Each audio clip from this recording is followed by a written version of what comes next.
And we are back. And we're back. Wow. Oh my God. It's you, Chris Tang. It's me, Keith Didion. I don't even think of myself as Keith Didion anymore. I'm just so like, Tetris is just like in my blood. It's like everything I think about and do when I'm not doing my normal, regular, boring work. And so I just think of myself as Vandy now. But yeah, just Life drift. Yeah, really. So anyway, we are back and we are just about ready to get underway with our next group of matches. It will be a four-way scene, just like it's been there, Chris, and it's going to be the losers bracket. So yeah, we'll be doing the losers bracket first, and then coming out of that, we'll know we'll have to do the winners bracket, and then the loser of that will battle the winner of this, what we're going to be seeing now. Yes, indeed. So we're just getting this all set up, and listen, I'm getting on in years. My mental faculties are not what they once were, so it's like taking me a little extra time to get all these scenes set up and talk at the same time and manage everything. My God, can I ever do? I don't know if I can do this another year, Chris. So who knows? Maybe I'll get on the AARP plan and just kind of coast from here on in. So we're just about ready for that. So we should have that soon. But anyway, Chris, what's impressed you so far? Geez, okay, so in this bracket, or in this, definitely Lewis is back-to-back big scores. First with the 1.2, followed by another max out. I'm surprised actually that he didn't advance after that, but he's still in it, so we might get to see him end up being, if he can repeat that. It seemed like his first two games were just like monster scores out the gate, and then there's a bit of a slowdown there. But now that we've taken a break, we'll see if he can come back. Yes, indeed. And I think the thing that stood out to me was Hydrant dude having a little bit of trouble with some misdrops here, so he's able to squeak by through Redshurt despite all that. So we'll see. What I'll be looking for is just to see if he can kind of right himself and just kind of like, okay, let's get our all of our taps and everything in order and precise and on point. And then just kind of see what happens for Hydrant dude, who for a lot of folks is like the presumptive favorite for this entire tournament. We got to see some post 29 play out of him here. So whether or not we get to see that again, we definitely know that if anyone pushes him, that's how it'll end. And Nenu is gonna definitely have that ability. Nenu is a consistent player. Even when the chips are down, Nenu finds a way to survive. So I'm really looking forward to that matchup too. But got to get through the losers bracket first. So yeah. Well, let us take a look at that. That is indeed what we are about to do. Now, you'll see the bracket here. The folks down in the red, that is the losers bracket. We're going to play those two games right now. It's going to be Redshurt and Dan Vinky, and then Jesper and Luis. And so that will generate for us a couple of winners out of that. And then we will proceed from there. I think they will play... Yes, so then we'll play the Nenu versus Hydrant as well as the winners of those two losers games at the same time. And then we will converge down to the bracket finals. So super exciting Tetris on the way. Let's take a look at these guys as they warm up. There you go. Hey, we get those bios on there too. Oh my God, the bios. Yes, everybody wants the bios. Everybody needs these biographies. Hold on. Show player bios. All right. So now, there you go. Yeah, look at that. All four are from different countries. Isn't that cool? It is extremely cool. I mean, I don't know. You think about in person, would these matchups be able to really happen? I mean, clearly, predominant country of origin for folks is the United States when it's live. And here, because of, the world situation, obviously not, some unhappy things, but really, the silver lining here is we get to take this online and have this amazing international event, which I think is fantastic. So I'm excited to see what happens here and who's going to survive out of this bracket. In my mind, any one of these players could make it all the way through the end. So Well, let us go ahead and have these players take their final warm-ups. We'll get their readies. And then we'll start. I mean, I'm pumped. I might not sound pumped. That's because I'm also very tired. It's gonna be a long day. By the time this is all said and done, and, it's as they say, it's more Tetris than you can handle, and we're taking it one day at a time, and the first day is gonna be rough because you're doing hours of games and double elimination, but it's all worth it. You want to know who the best Tetris player in the world's going to be, and I think uh, Adam and Vince and Trey really within a couple of years got a formula down that works really well. I mean, it's just so well thought out, and I'm happy with the process and how it's all come to be. Everything from the qualifying rounds down to having the double elimination here in the gold bracket, and then on to the top 8. I love the process. It gives us like a month of really cool Tetris programming. So yeah, it's All worth right. all the effort and being tired. Yeah, you bet. Yeah, it is definitely worth it. It's a lot of effort, but oh, look at this. Dan Vinky repping the Tetris G Fuel.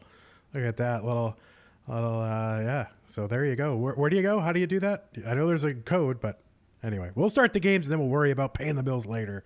So we've got 4 ready players, Chris, and I think we should get them started. All right. All right. Got a smile from Dan V there. 3, 2, 1. Tetris. Tetris. All right, we are underway. Lots of T pieces coming out early. People don't like that T piece there, Chris. I like the T piece. You do. It's probably my second favorite piece. Well, in recent times, you'd figure the long bar would be your favorite piece, but it betrays you sometimes. You get bursted by that. I think it's more mentally damaging than if I get bursted by T's, I'm not even complaining. You know what I mean? Like it's so versatile. Yeah. It might actually be my favorite piece in the end. Well, this is a hot take, so we will have to debate this. I don't know. Are we doing any of these? Are we doing any of these polls that you can do? I don't know if anyone's managing polls in the chat, but somebody should do a T-piece related poll to find out people's view on the T-piece, whether it's cursed or whether it is indeed sent straight from RNGesus. I mean, I like it because you can use it, either left-sided or right-sided if you've got a hole that needs filling. So yes, indeed. it's good. All right, so we are underway. Neck and neck on top. Actually, on bottom too. All scores are neck and neck. Yeah, we'll see if Luis can carry. He started out guns a blazing. I mean, just really huge, hot paces. Yeah. 600K transition. Is that something he's going to be able to continue to do, or is he? This is a long slog. This tournament, that is for sure. So this isn't. To be honest, I really thought he was gonna sweep that first matchup versus Hydrant, but Hydrant hung in there and got to show why Hydrant's got such the reputation that Hydrant's got. Yeah, for sure. So, and Redshurt really at the top of the board. Oh, Redshurt man. going to top And out. too high, topped out. Yeah. Oh my word! Oh, And that is kind of what we've been seeing, like just Redshurt just playing so high and then so risky, and then something like that just happens so fast. yes, indeed. So, all right, a heart on the board for Dan V. And something is a big Dan V head right in our face there. All right. All right, both players are ready here, so we'll get them underway with game 2, Redshurt versus Dan V.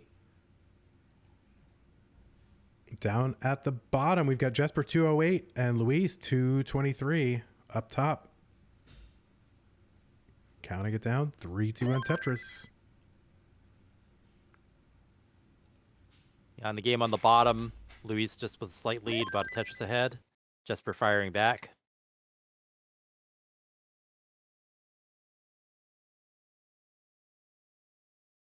Halfway to transition there. So really good pace on Luis. 70% or so. Yes, indeed. The Tetris rate stats, 71%. Pretty good. If you maintain that all the way through, you'd be in contention, that's for sure. But easier said than done, especially on level 19. And Jesper with a 35, 36 piece drought, 37, 40. I finally gave him one, but didn't use it. see, that's not fair. It should continue the drought counter, right? It should be like, you need a usable long bar when you've got the well open. And he's like another drought after that same long bar. So there you go. For Jesper. My God, if you add those two droughts together, not counting that unusable long bar, I mean, you're in just about 50-piece droughts. Yeah, I mean, the worst feeling is like, when you cover your well and then it comes and then it never comes again, and then you either top out or, yeah. Yeah, and then another mini drought here for Jesper, 21, 22. So, holy moly. Definitely looks like he's, his play field built really well right now. So yes, and he's fully aware of the drought. If you see the expression on his face there, so but he is at some point, if it doesn't give you enough long bars, you can't beat your opponent. Like it can happen. I've had games like that. I was looking at the meter, and it was like other pieces were at like 50 count, and I only had like, I don't know, 15 long bars, and I'm like, how am I supposed to even score with the ratio like that? Yeah, no doubt. Up top, 152 for Redshurt, 175 for Dan V. Redshirt's going to Tetris at 175. Exact same score. 5 lines apart. On the bottom, 352 for Jesper. Still burning, and 463 for Luis.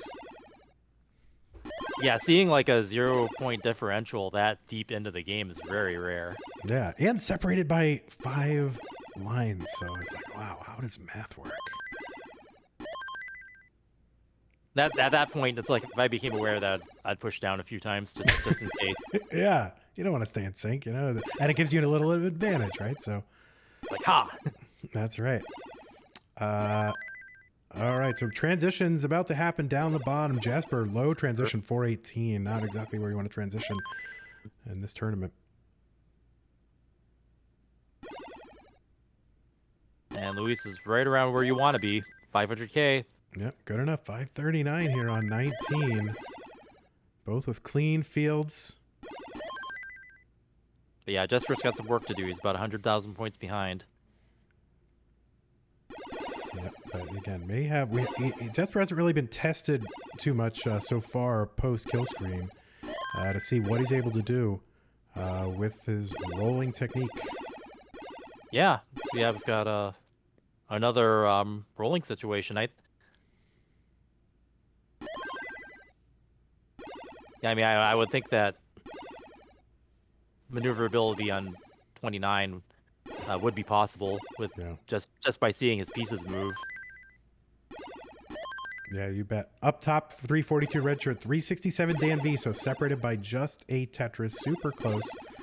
On the bottom, not nearly as close, Luis here, but Luis had a little bit of a situation. Kind of dependent on that left side with some gaps. Yeah. Oh, but long bar. Boom, Tetris for Luis. Very nice. And there's one for Jesper, 527. So Jesper back by about 134,000. Oh, yeah, that's right. It says so right on the screen. I don't have to do it in my head. Yeah, Luis just had some spire going on, but he was able to hang in it and continue to get Tetrises. He's got 2 more there, so winding the lead, 166,000 point lead. Yeah, and up top, just staying so close. Neck and neck.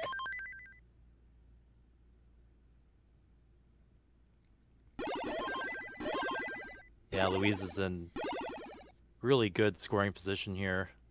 Managed to keep his playfield clean this whole time.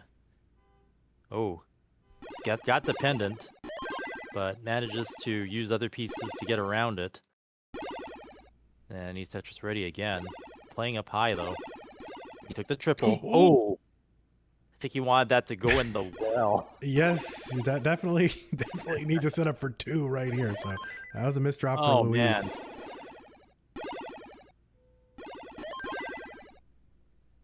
Yeah, he's up really high. Wow, that was a nice vault there. Oh, and a dirty Tetris for Luis. Wow. You know, you don't really want to have to Tetris that dirty if you can help it, but it's nice to see. We got transitions up top, 517 Redshurt, 588 for Dan Vinky. Okay, Luis opened up his main well again. And boom, Tetris for Luis. All right, he got the long bar in the side that time. Boom, Tetris for Luis again. But Jesper has come back and score, and now we're neck and neck. Yes, and really just one Tetris away from the kill screen. And he's actually setting up here for 2, or at least to get most of the way to 2. There's 1, and trying to get 1 more, and he's going to get it, 966. Jesper kill screen here, and we get to see if he gets some play with the rolling here. He does, continuing to make lines. So Luis is topped out, and Jesper takes the round, but we're going to get to see some level 30 play here. And yeah, Jesper Tegebeck definitely able to score. Oh, waiting for the long, it never came. He never hit a long bar to get that Tetris. But drown it again. But yeah, amazing. He could have maxed if he had gotten that. Redshirt's got to top out 616. And Dan Vinky is good. So Dan Vinky gonna get the heart. And Redshirt is on the chopping block here. He needs to win a round to stay in this match. Yeah, early top out from Redshirt in game 1, and here a top out. So they're already on game 3, and they're just starting game 2 down the bottom. So we'll get readies all around, and then we'll just start together, and that way we can have like secret matches, really, like everyone playing against each other. So all right, everybody's ready, so let's count them all down.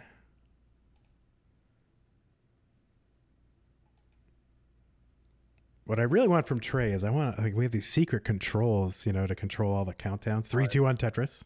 Tetris. Yeah. But I want a button that starts the countdown on both screens at once, because otherwise I have to change. You see, behind the scenes, Chris can see what I'm doing here, and I have to change tabs really quick, and that's why it's always offset. So this is what I need from Trey. Trey, if you're listening, this is what I need from you. Maybe we'll even have it for either tomorrow or next week. I don't know. Trey is a wizard. I mean, let us take a moment to appreciate Trey here. I mean, just this incredible max out club, which right now being used to sharpen the game images and coordinate the scores and give us all these, the Tetris rate and the score differential. But yeah, I mean, it has contributed widely to how watchable and how well presented everything has been, and that's led to more interest in what we do. So that's right. Definitely underrated part of our production. Yeah. Now throughout the year, Chris, players can just play on Max Out Club with this. They don't even have to be streaming to Twitch, and they can play against each other directly through Max Out Club. So all year, players playing matches on this. So shout out to Trey, and what an amazing man, and a new father for the second time here. So. Dan V with a misdrop, and it's causing problems. And it has escalated, and he will top out. Redshirt takes this round, staying in it. Okay, so maybe this is what Redshirt needs to get a little bit of momentum here, get a little bit of confidence back. A heart feels good. Yeah, I mean, that was really just an escalating spiral out of control situation for Dan V, pretty basically handing it to Redshirt. So Redshirt needs to take this and make the most of it. All right, they are both ready. We are going to start it here.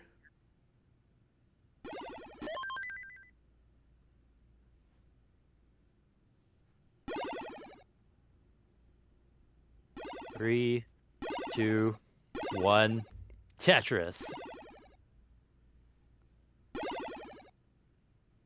I would like to count how many times. I wish this stat existed. How many times in my life I have now said 3, 2, 1, Tetris.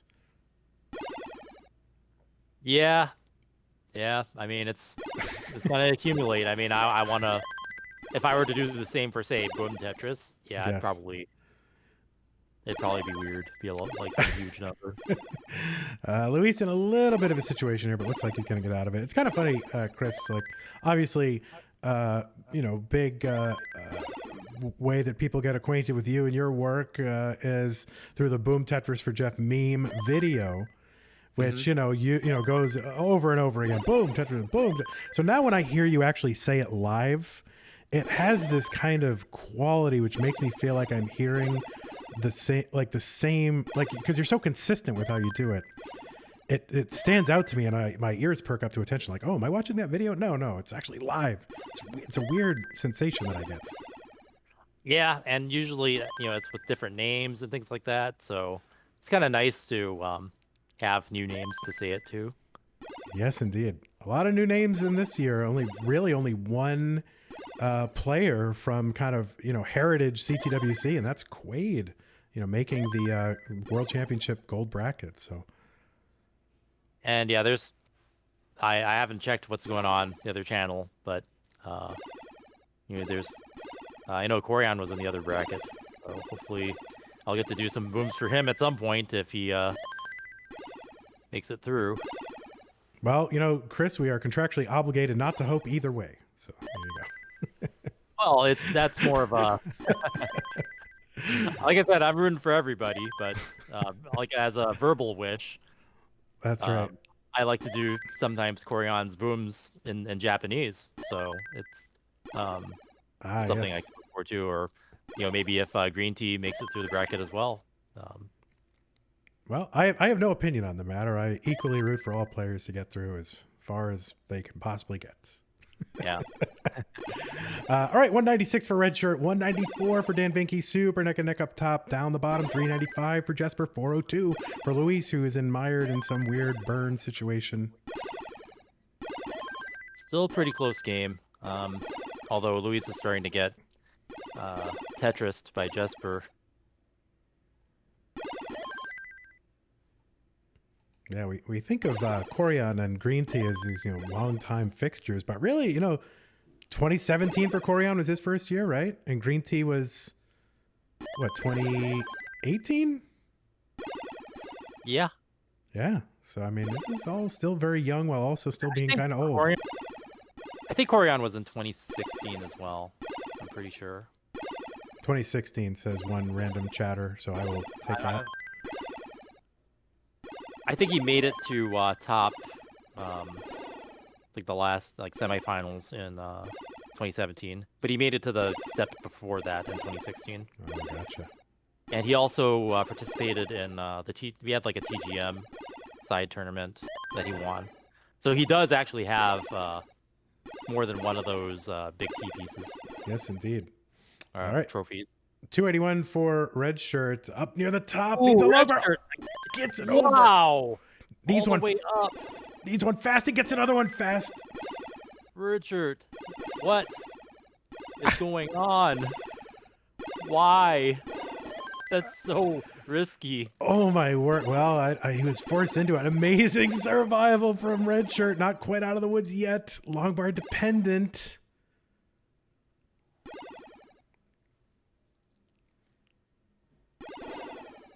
He's burning it down. Oh my word.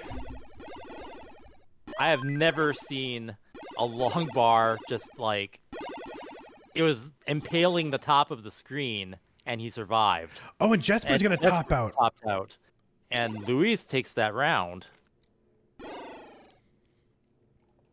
And somehow, miraculously, Redshurt is still playing. I mean, amazing. And he's cleared out and Tetris ready. And boom, Tetris for Redshurt.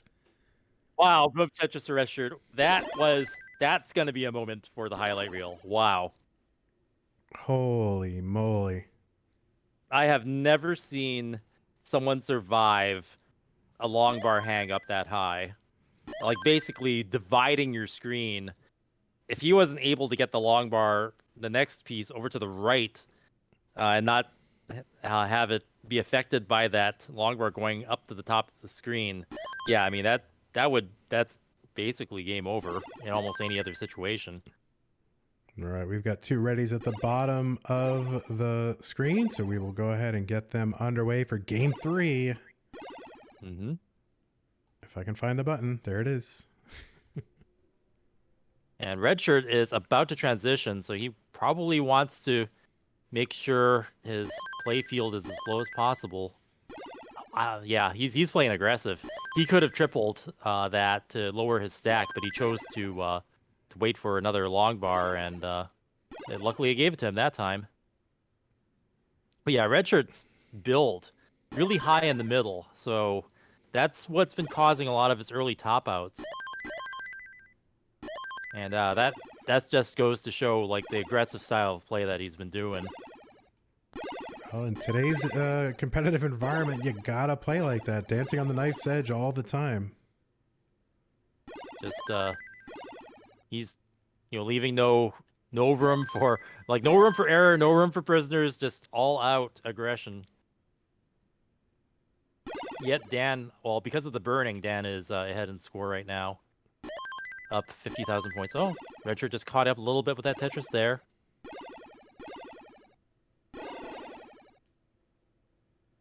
Redshurt about a few lines ahead too, so Dan V's score lead is a little bit higher than the numbers would say.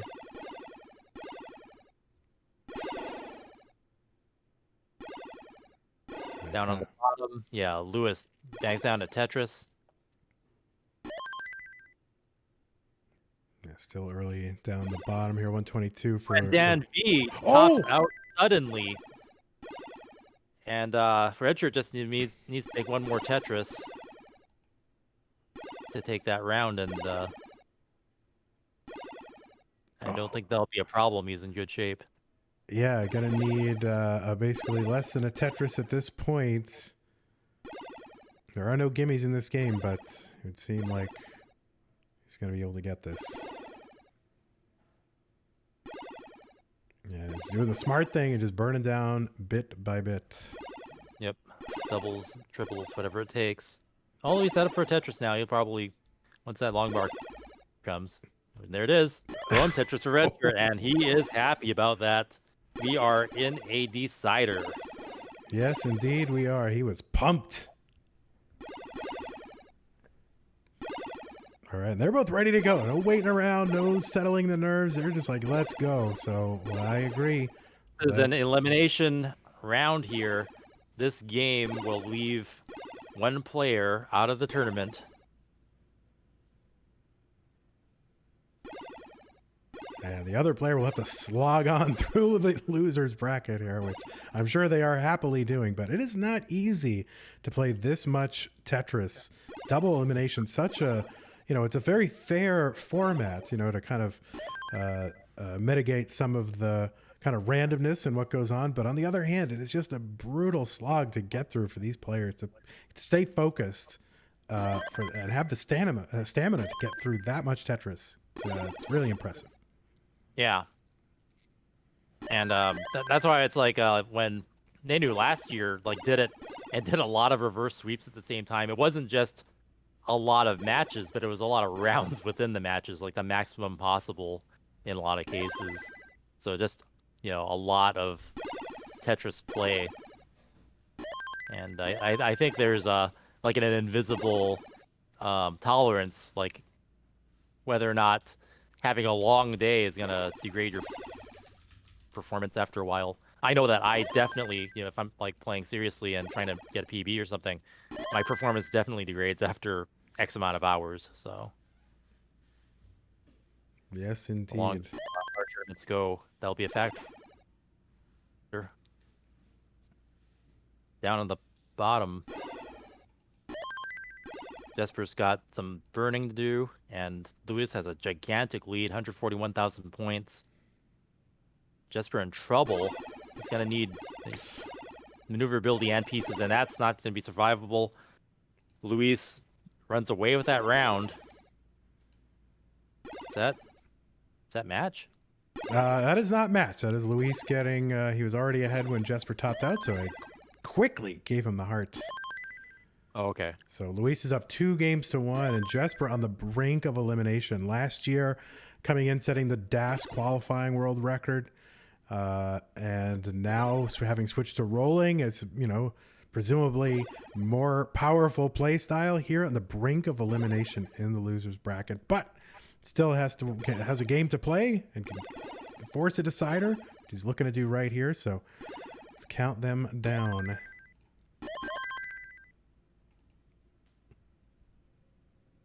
course, Jesper, a pillar of the community. He's a moderator in several of the Discords, including the one for the one that I run, and plays a mean pal game as well.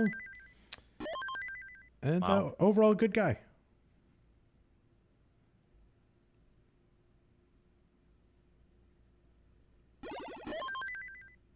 So yeah, up on top we've got a decider going, and Redshurt, yeah, just hanging on with a couple of, got a couple of either untimely or early top outs from Dan V. So we're not really getting to see Redshurt get pushed to the kill screen or anything like that.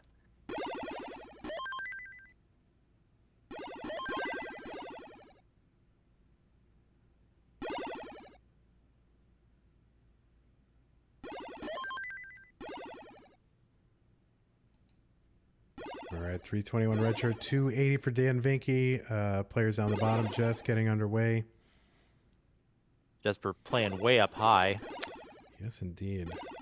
You don't want to be in obviously you never want to be in trouble, but you don't want to be in trouble this early. Yeah, especially if it's like the game that determines whether you stay in or not. Topping out early is just, it's not the way you want to go out, ever. No. I mean, there's no way you ever want to go out, but on the other hand, you want to feel like, all right, I gave myself a fair shot. I did my best. My best wasn't good enough. Well, there's always next year, but going out early, not fun. But yeah, there's still plenty of Tetris to be played, and Jesper's got a shot to win this one and force a decider.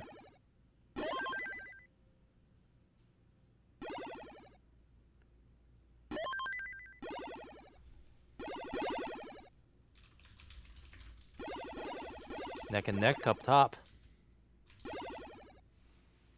Redshurt ahead by 10. Well, he was ahead by 10 lines, so still a close game.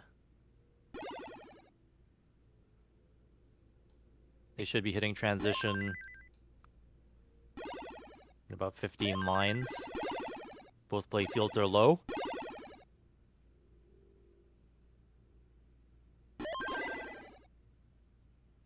Redshurt looking relatively safe for the moment. Just half the time, his playfields are like scraping the top of the ceiling, and I'm just like, got my hands in the air, like, what are you doing? Yeah, well, how are you alive? I know it's amazing. It's a very dangerous way to play, but you might think maybe necessary in today's competitive environment. About to transition here with this Tetris. And he's way up still. Not as low as you'd want to be ideally. And very dependent right now on an LP's. LP's not coming, and Redshurt going to top out. And Dan Vinky. And takes it. Dan is going to take it. Redshurt not happy right now, but Redshurt. Yeah, GG's. That was hanging in there to the decider. Yes, indeed. GG's to you, Redshurt. Dan Vinky crediting the Tetris G Fuel for the victory here. I can make no claims as to that, but I can say it is delicious and an appealing product, and Dan V likes it. So there you go. If I see some at the supermarket, I'm going to pick it up. All right, we'll switch over to our two-way scene here in a moment so we can catch the rest of this match. I'll have to quick move the cameras around, so bear with me.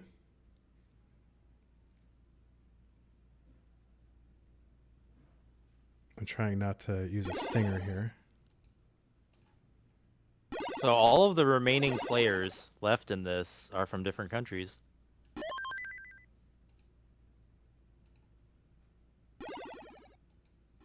All right, and then we'll move our players around.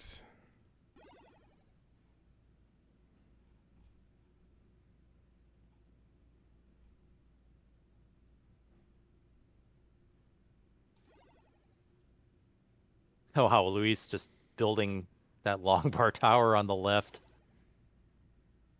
Oh, just barely got that long bar rotated in time. Sometimes I find that I miss a rotation A lot of times with that long bar on the right side, and it's scary as heck. Yeah.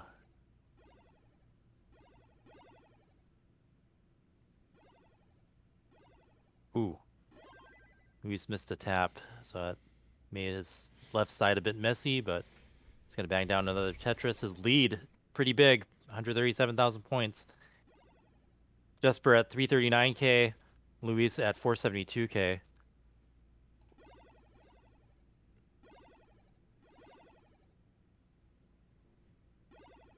But yeah, Luis has got to do some burning so Jesper can catch up a bit.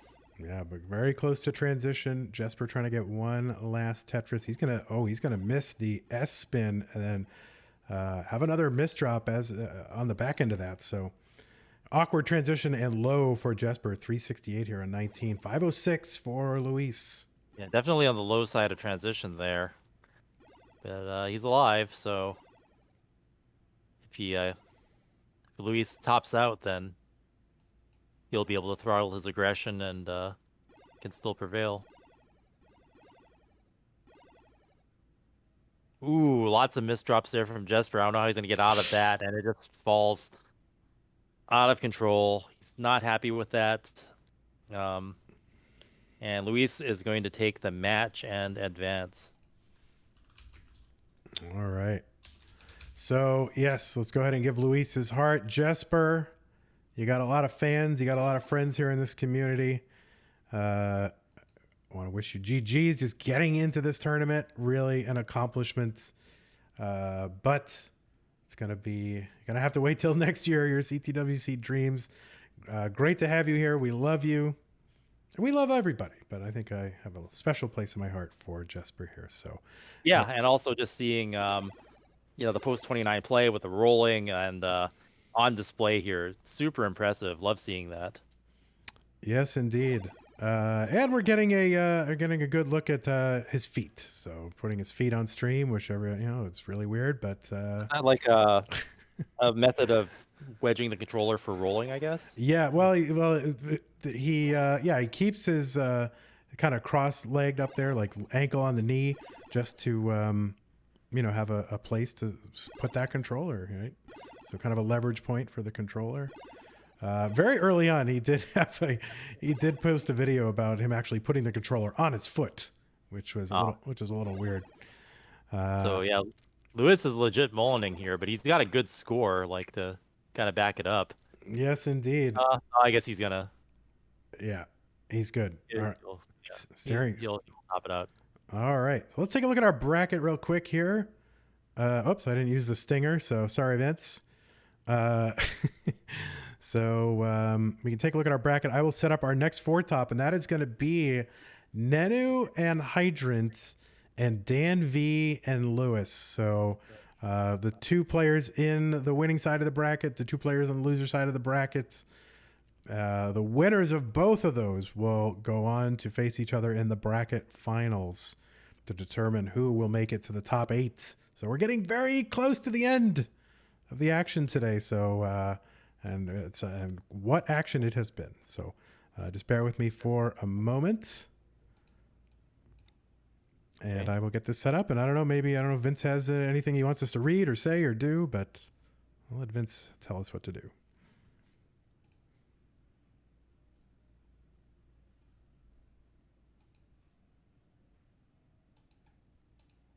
So let's see. Since Lewis advanced and Dan V, I don't think we've seen that. Yeah, we haven't seen that match yet. We have not seen like the top of our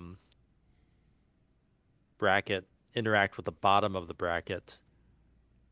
Yeah, well, it won't until the very, very end. No, we had Dan V was from the top bracket, right?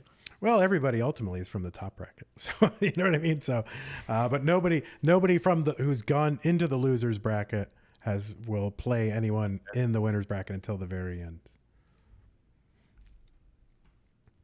So I'm just going to set this up real quick here. Check my chat from. Okay, yeah. So Chris, you're getting some direction here from Vince. All right. So we're going to be doing a Tetris Effect connected giveaway. And in order to participate, there's something you need to type into the chat. So yesterday, Tetris Effect Connected came out on the Switch. To celebrate this giveaway, type connected, CONNECTED, in the chat to enter. The winner will receive their choice of Steam or the Switch version, and we'll announce the winner. We'll announce the winners before our final match today. So if you look at our chat, yep, it's all connected. I think, why is Hydrant here? Let me figure this out. I didn't even know we could do giveaways like that. That's very interesting. I guess they must have some kind of back-end system to facilitate that.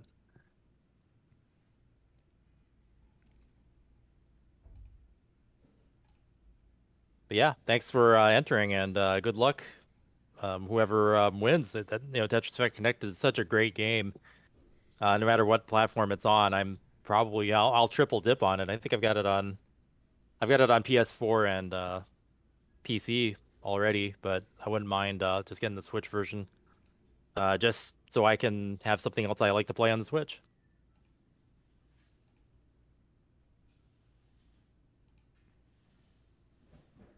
All right, there is our players. There they are, getting ready. We're going to show some bios, and that way Vince will stay off my back for 2 seconds. There we go. We have player bios.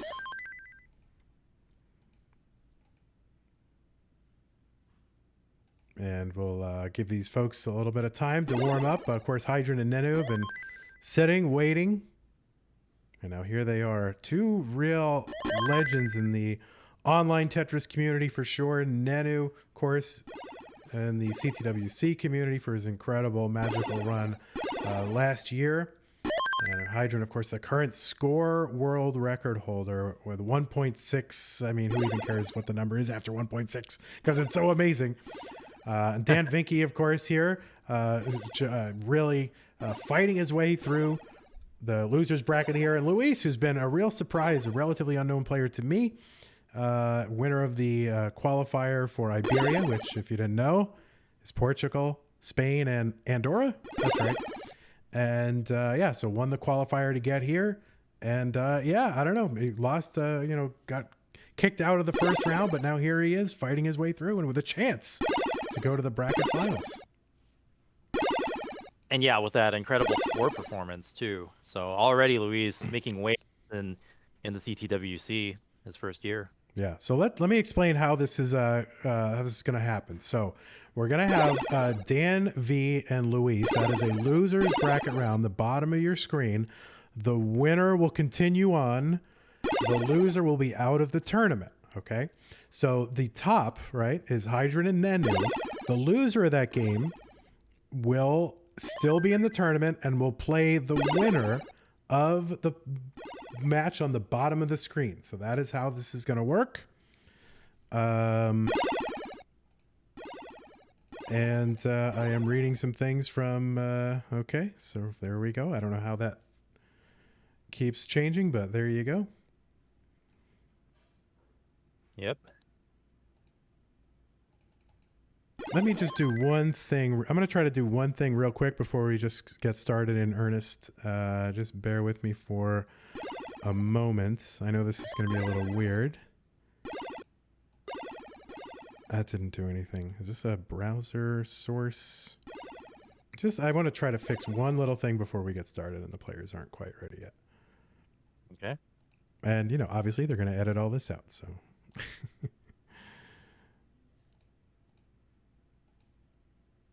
And this is Trey, this is Trey, what he is telling me might work to fix a little problem here.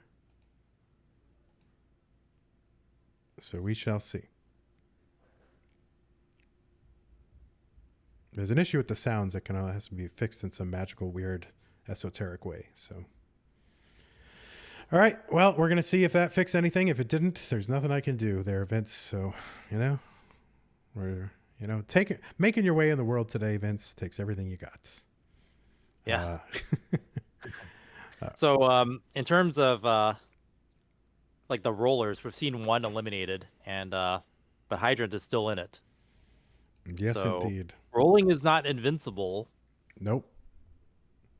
But players are more than just their rolling style or tapping style. There's still a lot that goes, into stacking and a lot of the soft skills, just the kind of mental preparation and all that. Hey, look at this, Chris. We've got 4 ready players, and I am ready, and I know you're ready. Absolutely. And I think everyone in chat is ready, and I would like to know if they are ready by having them all type that they're ready in the chats. Let us go ahead and count all this stuff down and get underway. The winners bracket up the top, losers bracket on the bottom. Here we go.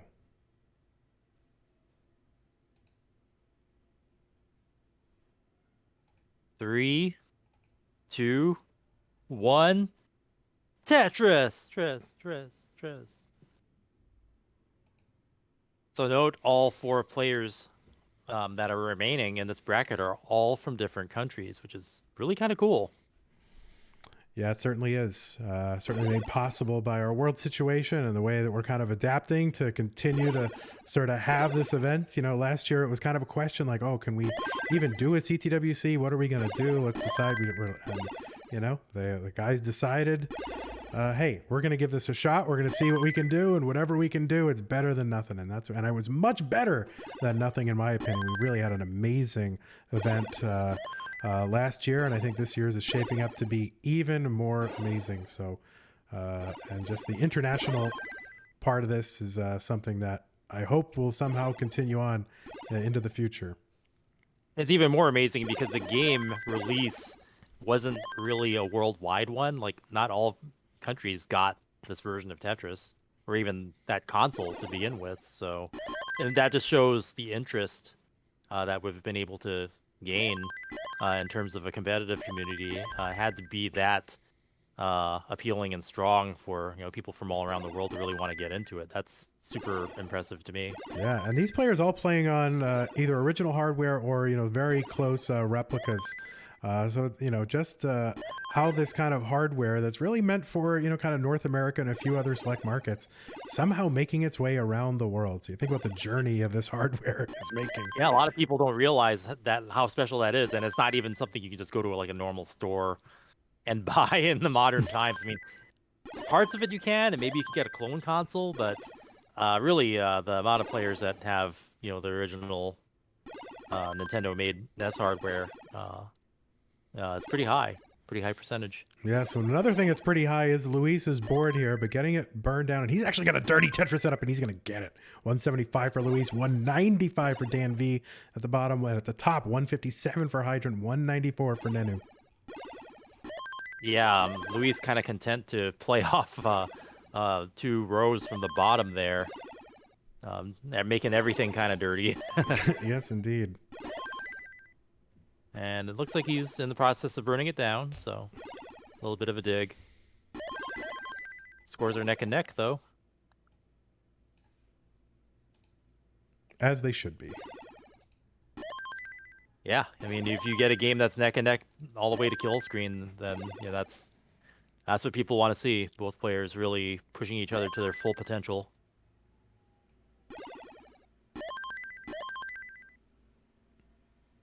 Well, according to my little fact sheet here, I'm putting Hydrant Dude and Nenu in the same thing here, and it's telling me that this is their first meeting, but that can't be true. Pumpy, what are you doing? I need Pumpy to confirm this.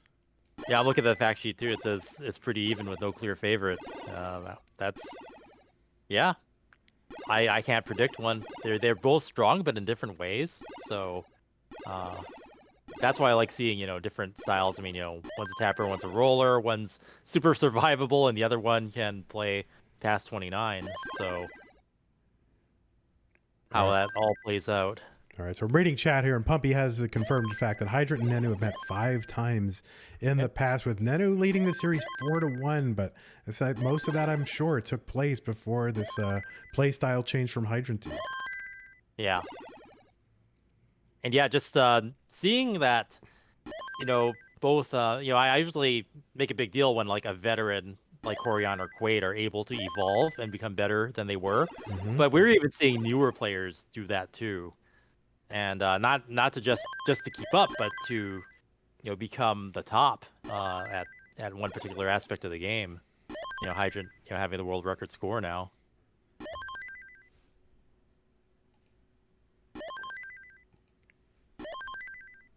All right, Hydrant at 457, Nenu 437, and Dan Vinky 473, Luis 392.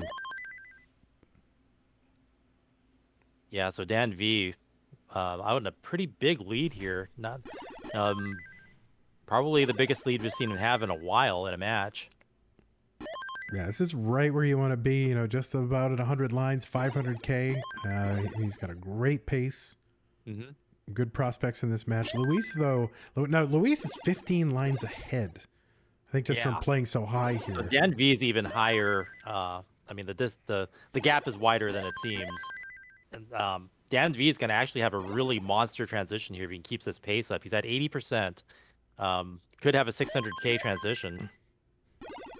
That's right. Tetris rate, of course, means 80% of his lines came by way of Tetris, 4 at a time. So, wow, 81. Yeah, his Tetris rate just went up for a moment there. I'm going to use my magic button here for hydrants. There we go. Although I kind of like those electrified colors for his camera, but I'm sure Adam would not like that.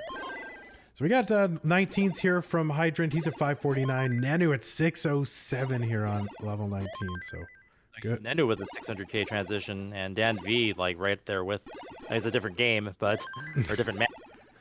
But yeah, two really strong, high-scoring games, and Nenu and Dan V here, and both are ahead. Nenu up by 76,000 points, and Dan V ahead by 96,000 points. With the lines advantage of, 12 to 15 at any given time. Yeah, Dan V with a really strong game here. It's really good to see Dan V finally get a really solid game here. He's got to be hard to beat, and yeah, Lewis is going to have some catching up to do here.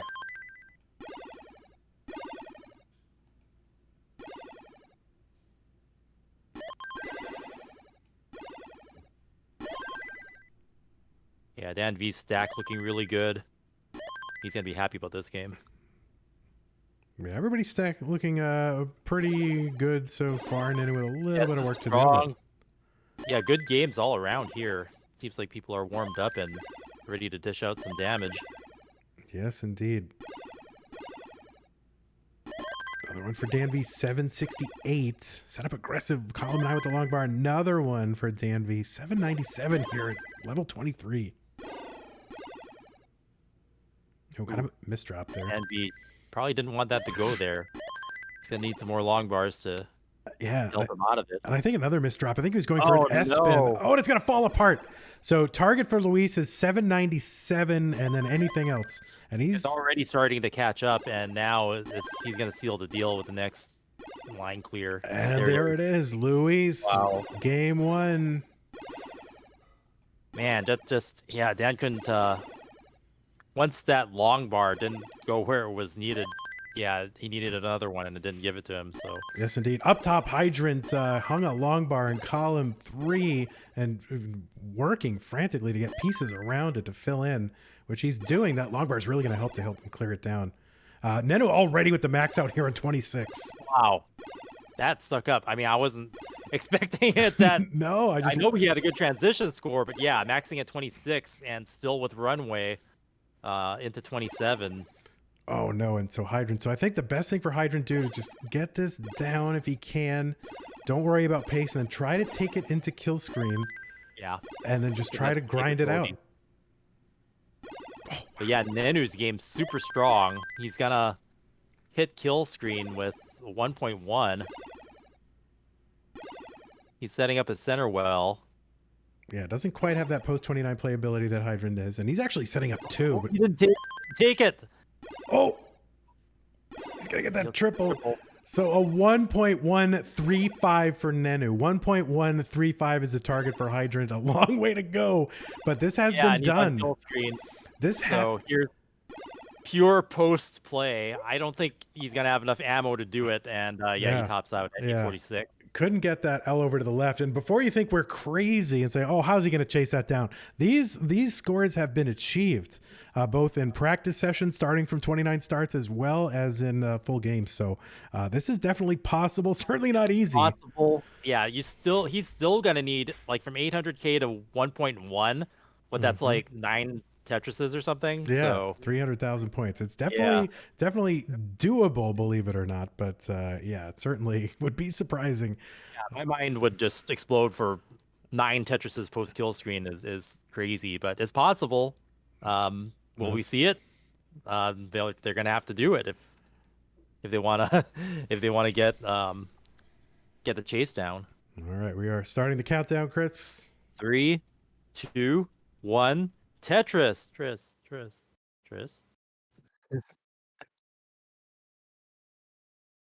Yeah, still a strong game from Hydrant. Nenu definitely with a authority on that score there with a early max out 1.1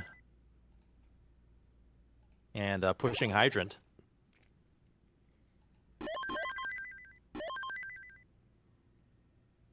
And yeah, what a heartbreaker for Dan V. That was a really good game going, and just, I mean, it wasn't even a lethal misdrop. You know, the type that once the misdrop happens,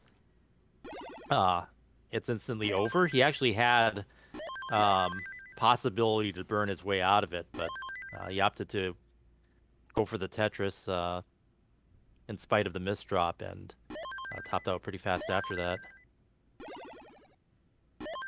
Hydrant building up high. Banging down some Tetrises from that.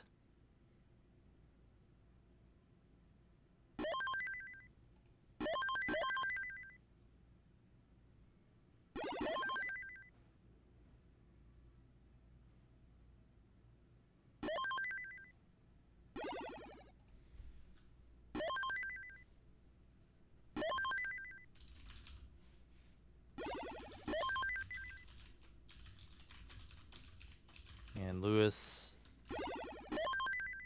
kind of in a drought here, having to place some pieces not ideally, so he's going to be doing some burning, allowing Dan V to get a little bit further ahead.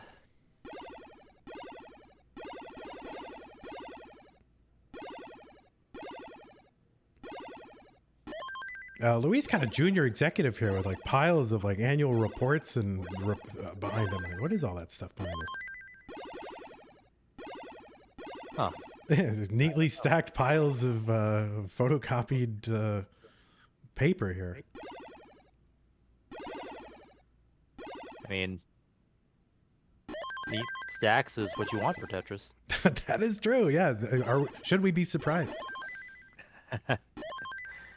Yeah, I mean, I like seeing the real life, like, parallels of, you know, Tetris and practical skills.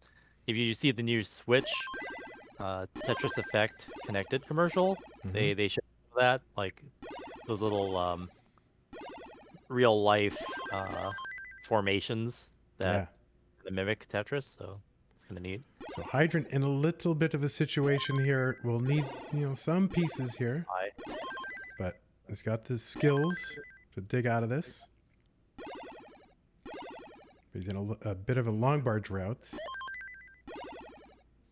Oh, can he get something over to the... Like, he's going to have to burn from the left first. I think he will. Then he has to get it over to the right. You actually have to get the piece, that's though. Dangerous. I don't think he's going to be able to survive that. No, he's not. And Nenu's going to get heart number 2. Yeah, I think part of the problem is if you play up too high and you know, you feel confident in your movement, you might take some risks that you might not normally, and that can lead to trouble when things don't go right in the game. That's right. It droughts you. That's right. Or even just one, you know, misdrop, which can happen, you know. So you can have it all go according to plan, and then just one misdrop, and then the whole board just changes the complexion of the entire board. All right, we got a couple of readies up top. Let's go ahead and get them started. So yeah, this is a match. Well, he's in winner's bracket, so he'll get sent to the Hydrant will move on to the loser's bracket if he doesn't win this round. But yeah, Nenu's up 2 right now. That's right. The winner of the top match will meet the winner of the bottom match.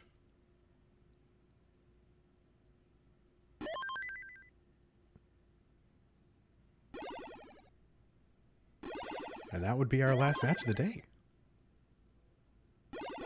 Yeah, this is moving along. Would it? No, it wouldn't. What? How does math work? Well, no, that wouldn't be the last match of the day. That wouldn't be the last match, right? Yeah, and then they'd have to win their way back in, right? Yeah, they'd have to beat whoever wins. That's right. See, even I can get confused about double elimination, so don't blame yourself if you're confused as well. Don't worry, we'll keep playing until there's a real winner according to the rules. So don't listen to the commentators. This is really the lesson that you should all have learned by now. You did nothing wrong. That's true. And V ahead by 2 Tetrises. 565k to 502k for Luis. Luis batting it back just a bit with a couple of Tetrises here, so he transitions with 549k, right where you want to be in terms of score. And Dan V hasn't even transitioned yet. 600k. Very, very good pace. 81%. Yeah, Dan V seems to have gotten warmed up and definitely on monster pace here. If he can not have a untimely top out like the last game, yeah, we could see him hit, max out or beyond.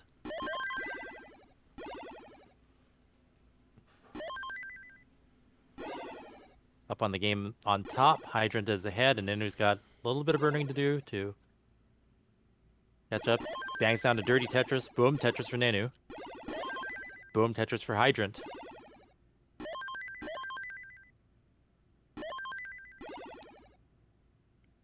And on the bottom here, Dan Vinky 657 on the green level 21, and Luis level 22, 710. Luis ahead again in lines, so must be just playing a little bit higher than Dan, and those pieces just come down, kind of, you got more of them in the same amount of time when you play higher. Yeah, Dan lost some pace, so it's actually kind of a close game. Mm-hmm. Yeah, if you replace that 14 line differences with Tetrises, then they're right back in it together. Ooh, Dan just barely getting those pieces over. Boom, Tetris for Dan.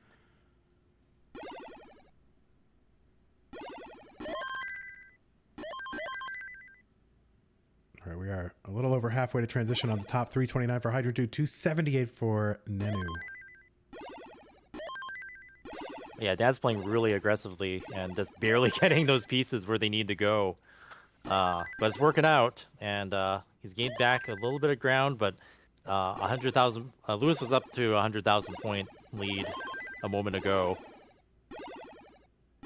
So Luis's Tetris rate really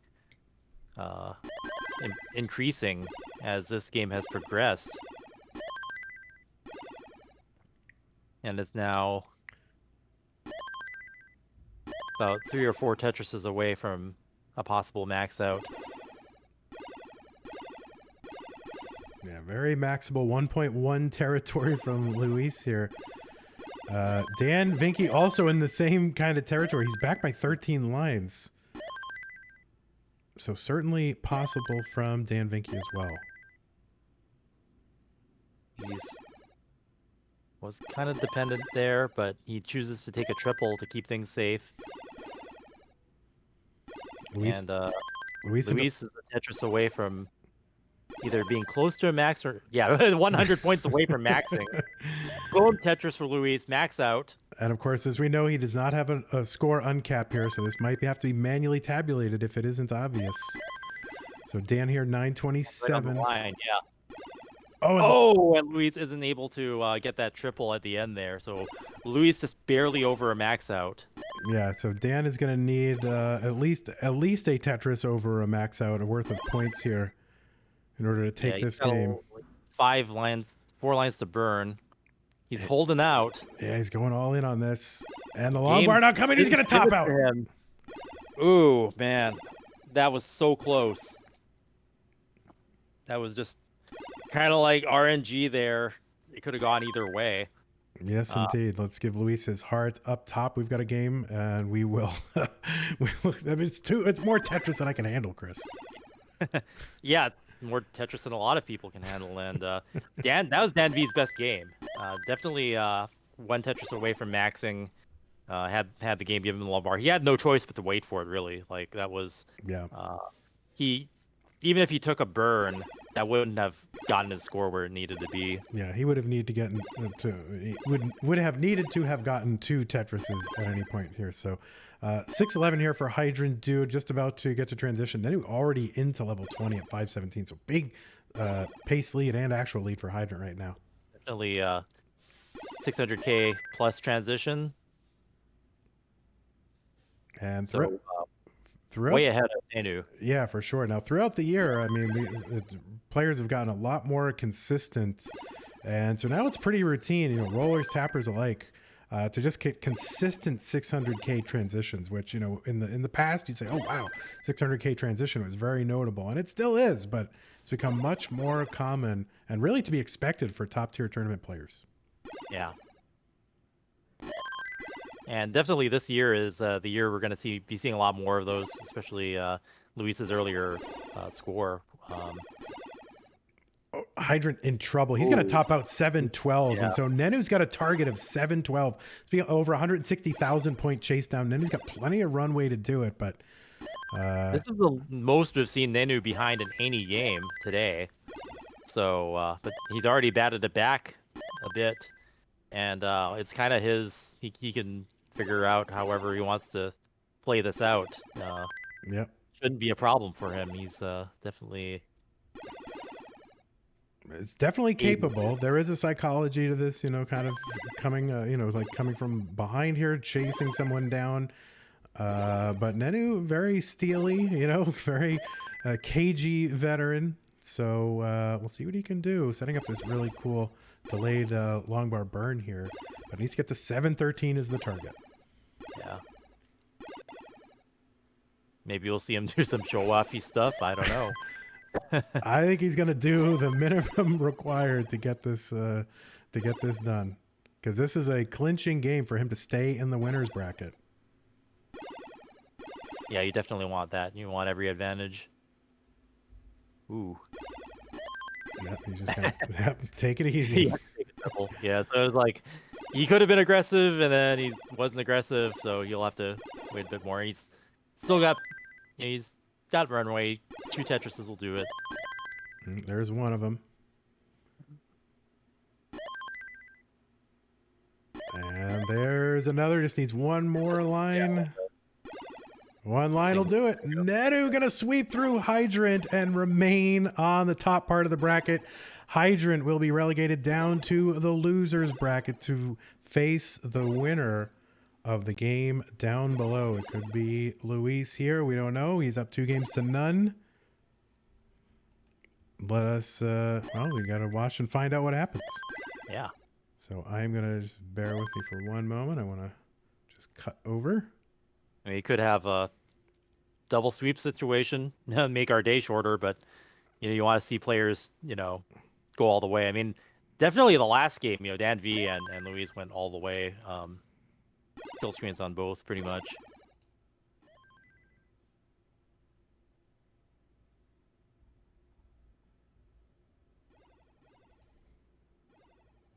But yeah, Dan V ahead by a little bit. 2 Tetrises.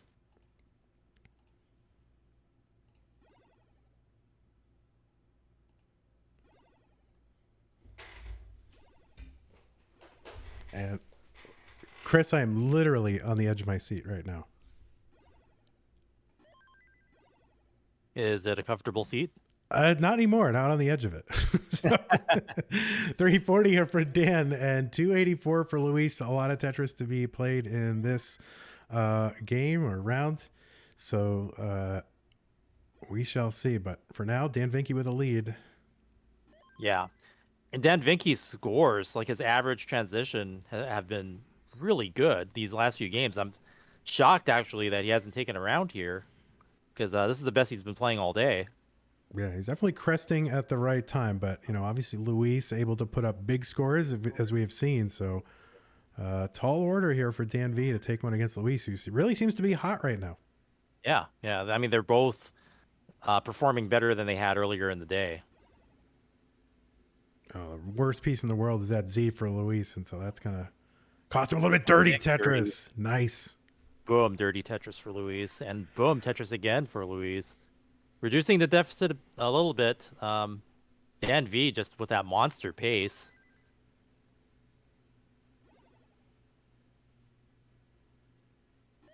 He's almost to another couple of Tetrises. He'll be at 500k, and well below. He'll still be on 18. I think both of these players gaining fans today. That's for sure.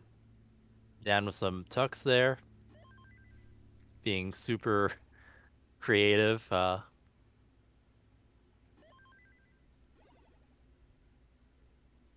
is able to keep his board clean and use whatever. He's very resourceful with those pieces right there. We are approaching transition here. Dan threatening another. He could potentially get 3 Tetrises before transition, which would put him up in the high 500s. Yeah. It just matters how many long bars it gives him. There's one. Or whether or not he wants to burn down his stack to be safe for transition. Stashing that square over to the... Oh, look at that dirty Tetris for dirty Dan. Tetris for Dan. Wow. Oh. That was great. Because there's this like, okay, he's building on top, but he managed to not only do the dirty, but when it cleared it off, it opened up as well. All right. So, well played. Both players into level 20 now. Dan V at 612. Luis 534. The home stretch now. Luis wants to catch up and seal this right now. Dan fighting for survival in this. Dangerous left side there. Oh, and he kicked the T over. So so Luis needs to chase this down. Needs a 617. 617 is the target for Luis. And he could seal this and send Dan V out of the tournament. Yeah, it's just as soon as I saw like that left side looked so dangerous, and yeah, next time he tried to get something over to the left, it hung, and it's just going to be another couple of burns or Tetrises.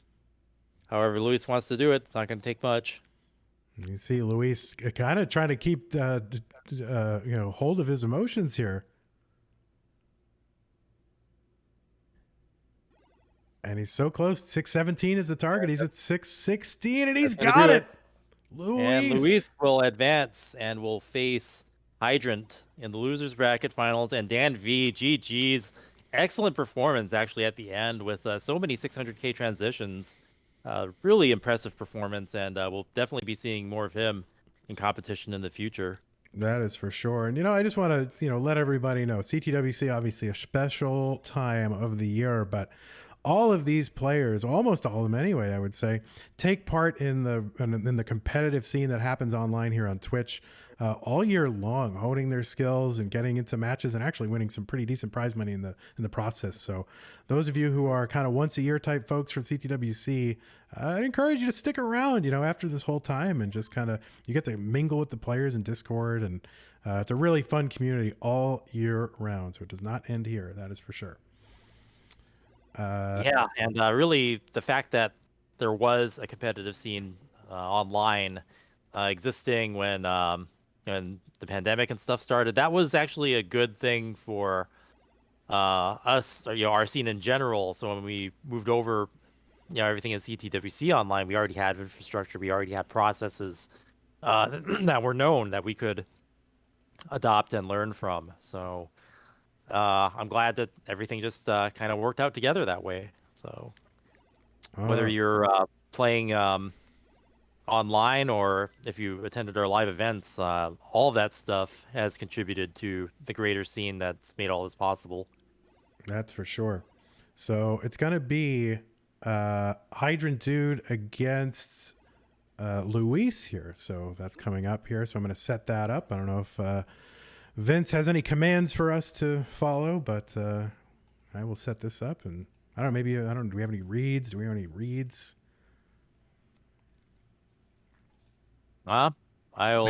I'll just go down with I'll do them again just because we need to set things up. So And we love our uh, sponsors, right? And we yeah, want to let people uh, know about them. none of this would be possible without Twitch, which we are currently broadcasting on. And this year, Twitch is actually sponsoring us, which is huge. For us to come from, just running our things occasionally online, now to really having a standard where we're always broadcasting our main events. Twitch has made it all possible, and um, we definitely want to, thank Twitch for their support in what we started off as just sort of like this gathering of friends playing NES Tetris, but now people around the world can watch it streamed live. And Twitch.tv, it's been around for a while. I actually personally have been using it since before it was called Twitch, back when it was called Justin TV. If you go back to my, dinosaur of an account, I have stuff going back to 2008, which is crazy. That is crazy. Yeah, and yeah, we love it, and it definitely allowed video gaming as a platform to be watchable worldwide. So thank you, Twitch. Yes, indeed. Thank you to Enhance Games, the creators of Tetris Effect Connected, which just released on Nintendo Switch yesterday.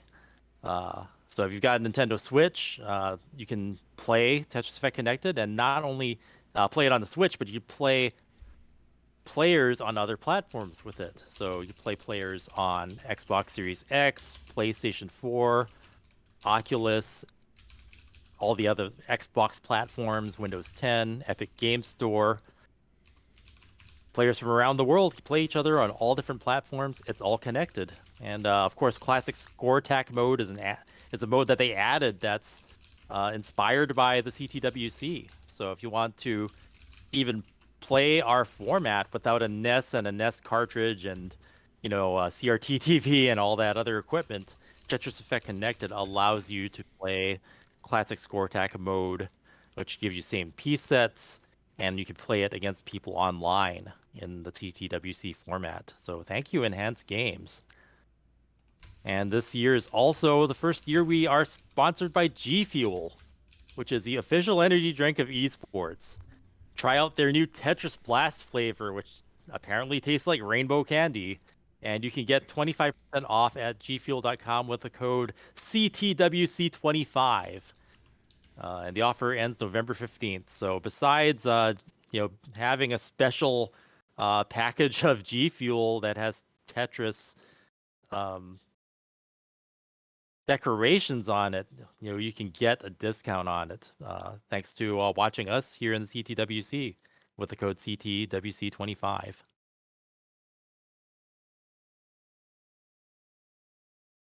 I guess I'll have to try G Fuel to find out. You know what's great? I looked on the package for the G Fuel and it said it didn't have sugar. So, I'm on like a no sugar diet. So I can't actually eat rainbow candy, but I can have the G Fuel. Isn't that great?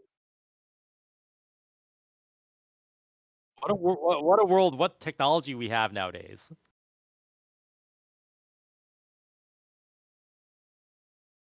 Wow. Yeah, well, once I get a supply of G Fuel, I'll run it through its paces and see if it increases my metabolism too.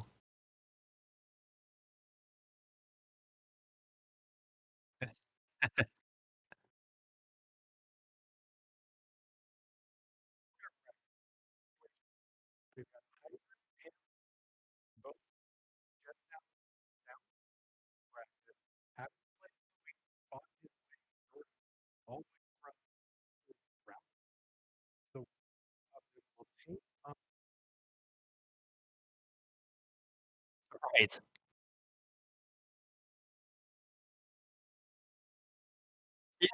He went from playing the most matches possible last year to the least.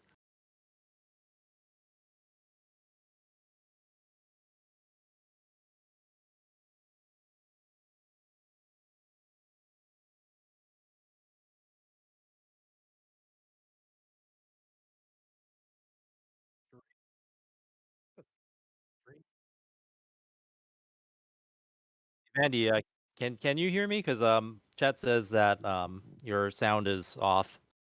Oh, all right. Well, I'm not sure what happened there, but I think I accidentally misclicked my sound off. So whatever I just said, don't worry about it. It doesn't matter because we have 2 players who are ready. And I'm ready, and everybody's ready, and we're going to get this underway. So basically, the situation here is Hydrant Dude relegated down to the loser's bracket, has to play Luis.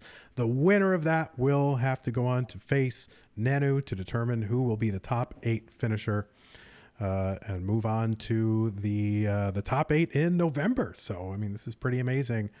This match is great too. You got Roller versus Tapper, and both players really capable of high scores. And Hydrant, of course, actually able to play post 29. Yes, indeed. So we will see what happens. We're going to count it down starting now. Right.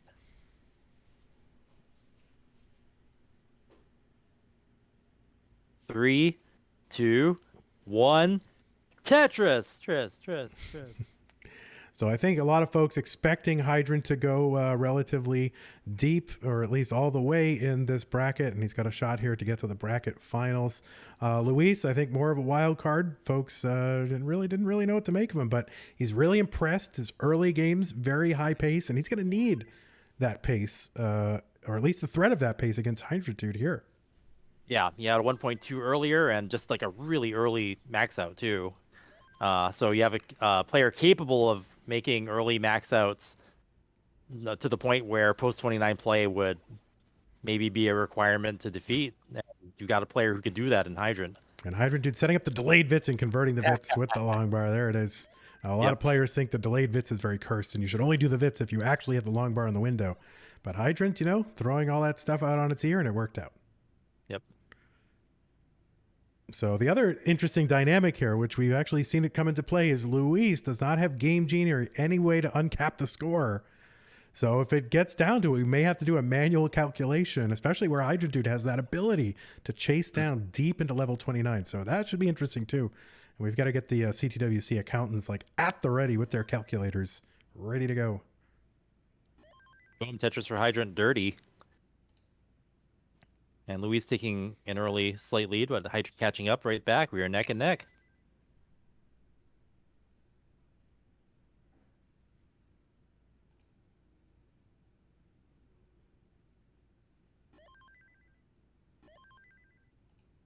Yeah, going back and forth here.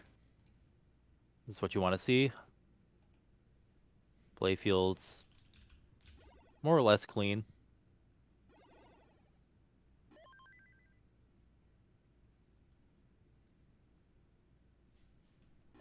And boom, Tetris for Luis.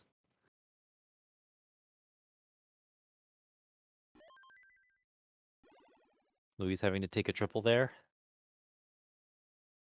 But yeah, just really efficient piece placement. Not very many burns as of yet. We are neck and neck. Same number of lines, so truly neck and neck. Hydrant banging down a Tetris. And just a matter of whoever gets the long bars now will battle back and forth. Yes, Let's go. Yes, indeed. Super clean stacking from both. A little mini drought here from Luis, just trying to get a Tetris here, and he does. So, of course, in contrast to, Luis here.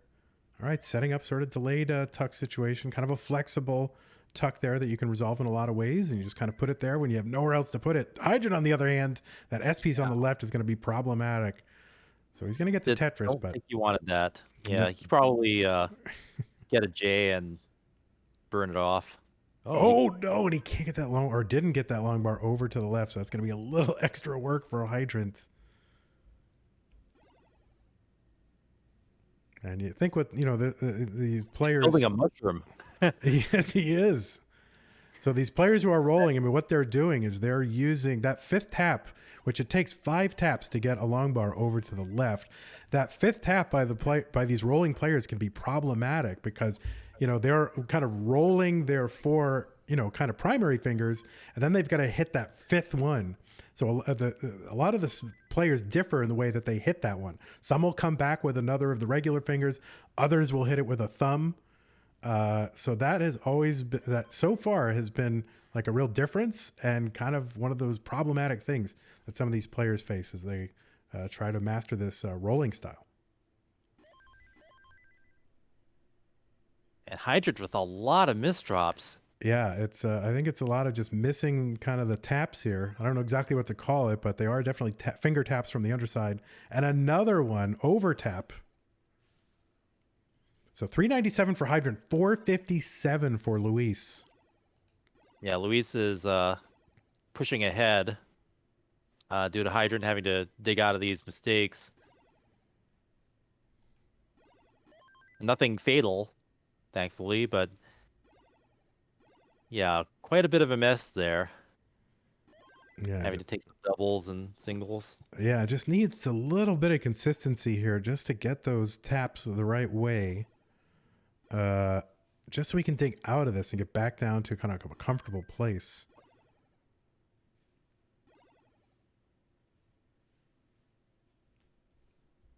Man, he is clean and clear, just waiting for the long bar, and boom, Tetris for Hydrant. Hydrant, yep. So yeah, he's back. Hydrant's back in business. But Luis doing Luis things, I guess. 572 through 123 lines, flirting with another 600K transition. Where has this kid been? I mean, geez. Boom, Tetris for Luis. And he's just gonna take he's just gonna take the burn. He's not gonna go crazy looking for a, you know, level 19. I think he knows the situation here, that he's got a comfortable lead. Hydrant, you know, kind of high up at transition time, so he's gonna have to play hard. Hopefully, not in a fatal situation here. Yeah, there must be something here just in terms of the psychology and just the situational awareness of, okay, you've got a player who's making a lot of misdrops and mistaps and things like that. Do I need to be as aggressive right now? With the current score standing, yeah, Hydrant's has work to do. He's down 150. It looks like he got another misdrop there, and wasn't able to roll fast enough to get the long bar to the left, and he finally gets one over there. But yeah, 2 long bars didn't hit the left side, so something's going on with Hydrant's movement, and he's not moving as well as he was earlier today. And I don't think he's he definitely seems surprised by it. So he does, and obviously a little bit of frustration setting in here. The piece is not doing what he's expecting, but he's still in it. He's back by 170,000 points, and this is only game 1, so there's still a lot of Tetris to be played. But yeah, just uncharacteristic, really.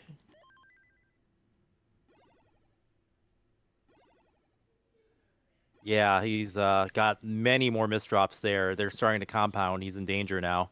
Yes, he is. 602 for Hydrant. I don't know if he's going to get out of it. He is not. He's just going to top out. Not happy with his controller, shaking it. Yep. And Luis hopefully is good. he can recover next round. Maybe make an adjustment or something. But yeah, Luis way ahead at the end there due to all those misdrops on Hydrant's side. So let's hope he can make an adjustment and play a game up to what we're known to see Hydrant able to do. Yes. I think the most important thing here is that we see the player bios here. So just one moment while these players reset their emotional centers here. Hydrant gonna take a walk here. Maybe, I don't know, do some jumping jacks or something. Maybe, yeah, switch a controller, switch a tap, something. Definitely not. Well, we'll see how he adjusts because it looks like he realizes something is up and needs to do something about it. So we'll find out soon. Yep. You know, as I was mentioning earlier, it does seem like some of these folks who are just learning this play style. I mean, this is really something that has just really gained currency in the last 3 or 4 months. So a lot of these players, you know, they're not super seasoned at this play style. So We will see what he's got in the tank, what adjustments he's going to make, and if he can reset. So I'm going to go Yeah, ahead. I mean, sometimes you see that happen. You have a bad game, you make the adjustment, and you come back stronger. So Yep. We there will we go. see. Players are ready. We will start countdown.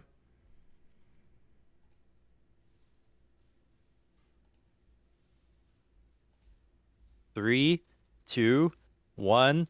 Tetris, Tris.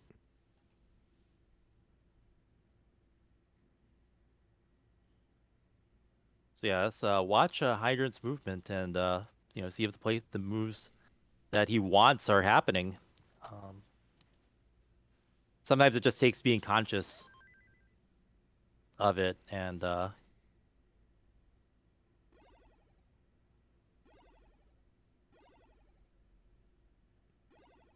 his stack looks good now. Boom, Tetris for Hydrant.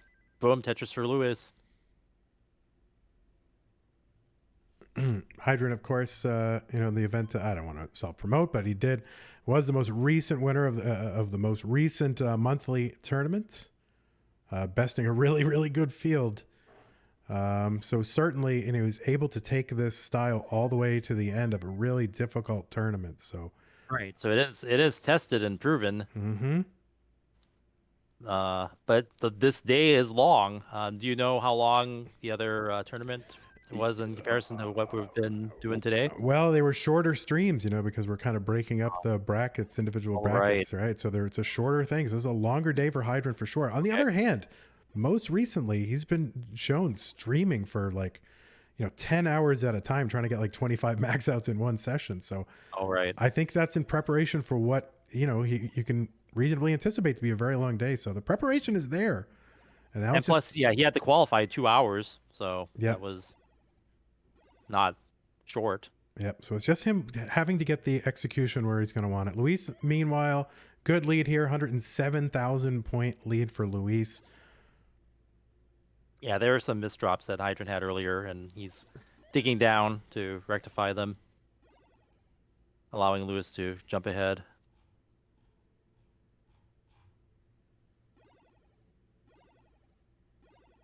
And Hydrant's almost out of it. It's a couple more line clears. Gets the right pieces. Yeah, there's a dirty Tetris for Hydrant.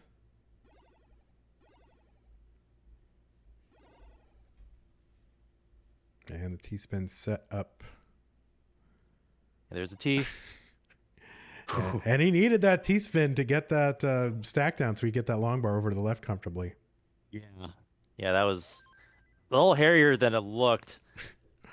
And another over tap now. And so you can see the frustration here giving way to incredulity, I think, at the part of Hydrant. What do I got to do?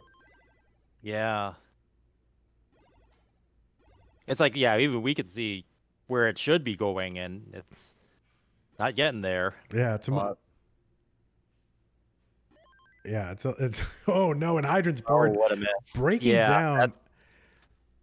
I don't know if that's survivable, and Hydrant's gonna tap out, and Luis. Oh, and there goes the camera. So that is probably going to require him to be re-verified, I think, probably. Possibly. I guess the judge would have to say. Yeah, well, let me just make sure before we proceed what the judge wants to do there. I mean, I don't think, the game didn't disconnect. I'm not sure, but we'll just wait for the judge to tell me what to do. Yeah. In the meanwhile, Luis had a pretty big lead at the end there. That's the second win. So this is match point. If Hydrant can't get on the board here, then he'll be eliminated from the tournament. And you can hear me typing away to Chris Forrest right now. Sorry for the typing, everyone. Vince hates it.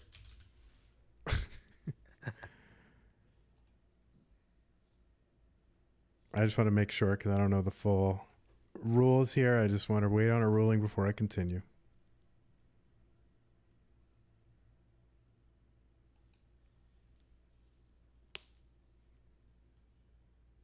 But I mean, if I had some kind of movement issue with my controller, yeah, I think my cam would be gone too. Well, not your controller though. You've got that incredible bodged together controllers that you make, right? Out of like children's toys, which are amazing and awesome that you featured yesterday. What was it called? What was it? Little Fisher Price little gamer. The little gamer, right? So you wouldn't want to throw that. Yeah, that'd be a lot to repair. Even though I probably put enough hot glue on the inside to stop anything from breaking. Yeah, those children's toys actually have to be made better than real controllers because they have to be able to withstand like a kid, like chucking it all over the place. Right. All right. So I'm just going to wait on a ruling here. I just want to make doubly sure that we're doing everything by the book. So just waiting on the judge to tell me that it's okay to proceed.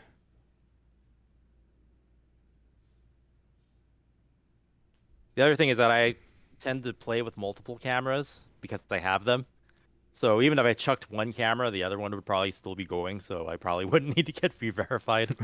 Right. So yeah, Luis in a really good position. Of course, remember that it was Hydrant who knocked Luis out initially. So, right. This is maybe a little extra special for Luis. Certainly wants to win anyway, but all right. I just see Forrest is typing. So,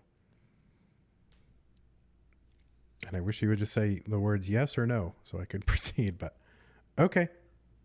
Yeah. All right. So let me just adjust the camera here. Because that moved. I can't, let me see. Why isn't it moving? Pardon me, guys. I'm just trying to get. There we go. Okay. Great. Cool. So I think we are good. So we are underway and we will get this counted down and started. So thanks for the verification, Chris, on what I needed to do. All right. 3, 2, 1, Tetris. So yeah, Hydrant needs to win this one to stay in the match and in the tournament.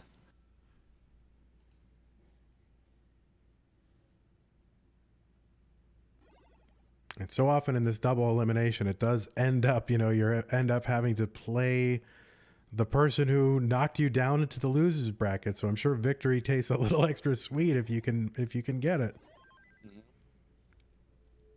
And I mean, Luis has actually been playing really, really good games. So Hydrant not playing out his full game, it's kind of a lost opportunity. These could be some record-setting games here, with the potential of both these players. This is a good match. Like this matchup, like on paper and in practice, is a really good matchup. You want to see these players push each other. Yeah, definitely. Just not turning out exactly how Hydrant wanted, but looks like he's reset and relaxed, and so far so good. Need that. Mm-hmm. No mistakes so far.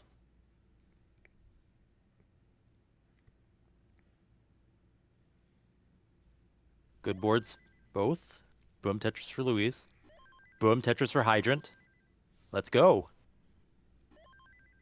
We're going. We are going indeed. Hydrant back by a Tetris here. And really, I mean, Luis even in, his initial exit from the winner's side, played incredibly well. He was playing great games. So certainly deserves to be in contention to get into this, top 16, which is where the winner of this will be in the top 16. I don't know 100% the prize pool and who gets paid out. So maybe I get confirmed on that. But Luis is going to top out at 166, and Hydrant is good. Hydrant, runs away with that one, and he's in position to reverse sweep if he can get back his composure. So no mistakes that round, really. So momentum going back to Hydrant. Yes, indeed. So all right, top 16 gets money. Okay, so the winner of this will get a money prize. I don't know exactly the full prize pool, but listen, I'm sure everybody wants it. So okay, so we are waiting on a ready from Luis. And I think he just tabbed away, maybe. So he's got to re-tab back over to Max Out Club. I don't 100% know how it works. I'm not very, I was a philosophy major. economics major and journalism major. I have no technical abilities whatsoever. So it's amazing this stream is even happening. Yeah, I know. A lot of miracles happening here. That's true. So I saw in chat, someone said 250 for places 9 to 16, which sounds about right. Yep, that's what it says in the 9 to 16 get 250, and then on up it's 500 for 5 to 8, 750 for third and fourth place. Second gets 1,500, and first gets 3,000. Awesome. So I don't have Luis. Do I need to do something to get his ready to show up? And then, of course, Hydrant Dude's having a little bit of cam problems.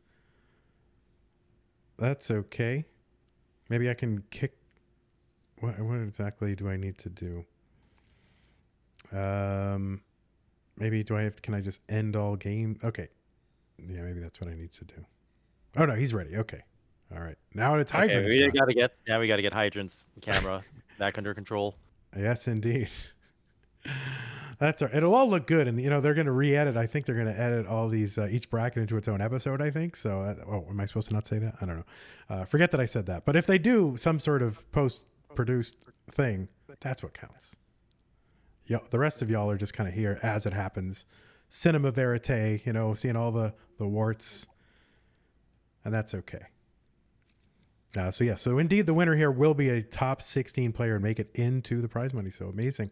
All right, we got 2 players who are ready. We have 2 players who are on camera, 2 commentators who are ready, and a whole group of people in chat ready to go. So let us count this down and get it underway.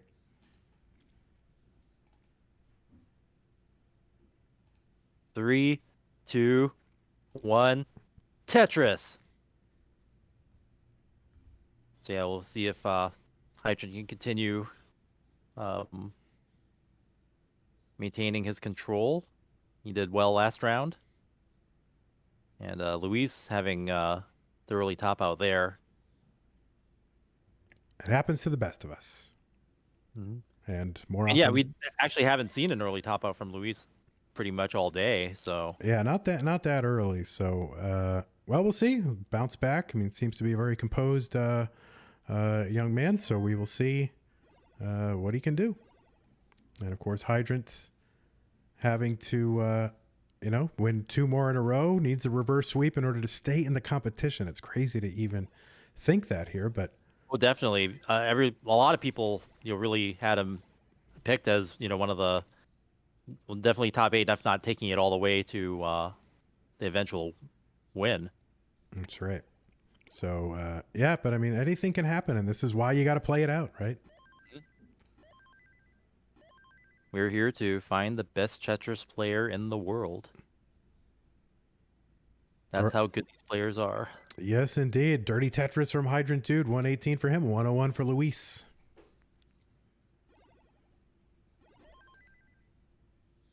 Is Hydrant going to go left well there? I would. Well, that's why you're sitting in the commentary booth and not playing there, Chris. Tetris for Hydrant. Left well. He's might keep the left well. Yeah, I mean, left well, right well. I mean, obviously the reason you play the right well is because it's easier to get pieces over to the right well. With the speed that, these players, both tappers and rollers, are able to get pieces left to right. It's not a huge advantage, but you are used to playing more on the right well for sure. Yep, and he transfers over to the right. Didn't really lose too many lines in the process. And his accuracy seems to be doing better this game, so we are off to the races. Yes, indeed. On 194 Hydrant, 178 Luis. 1 Tetris difference here. Yep, close game.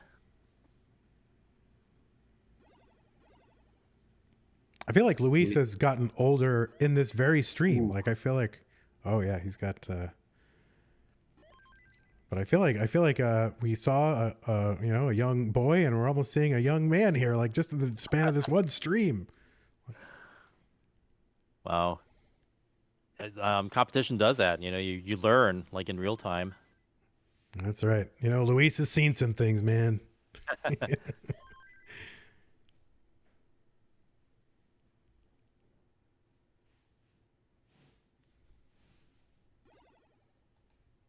Luis with a good stack. Boom, Tetris for Luis.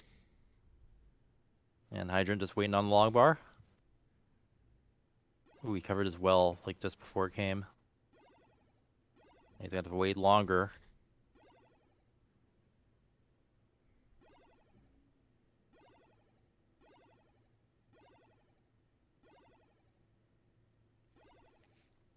It's getting shrouded. Pieces are not cooperating with Hydrant here.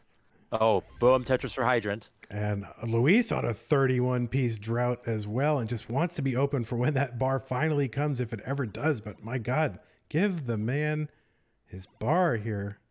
42-piece drought.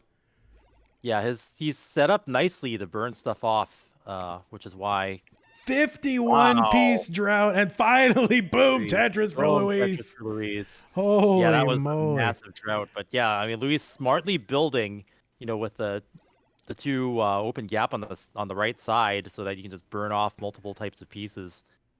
Yeah, really served him well there. And he's got the lead anyway, despite all that, getting droughted 51-piece with the lead. Yeah, Hydrant had to do some burning there. Affected his piece a bit. And what's amazing with Luis's board that entire time, it was a perfect board, right? There's no problems, no spires, no this or that, just flat, slightly sloping left to right. I mean, it was a perfect textbook board the entire time. Yeah, Hydrant, had some droughting there, and it kind of wrecked his board a bit, so he's going to have to do some burning.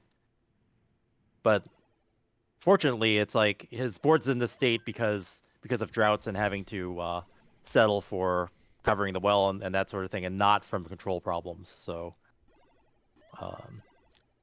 that's at least something. Luis opening up now what is a 100,000-point lead, just like that. Finally, Hydrant is just about out of these burns.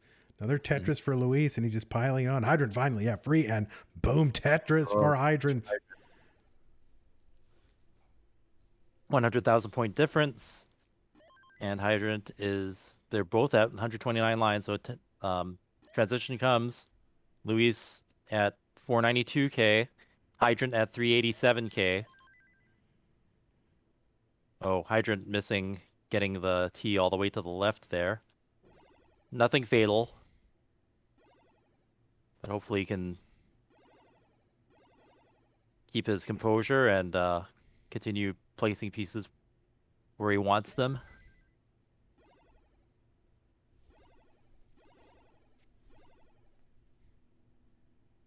And another Tetris here on the right side, 577, and Hydrant's at 423.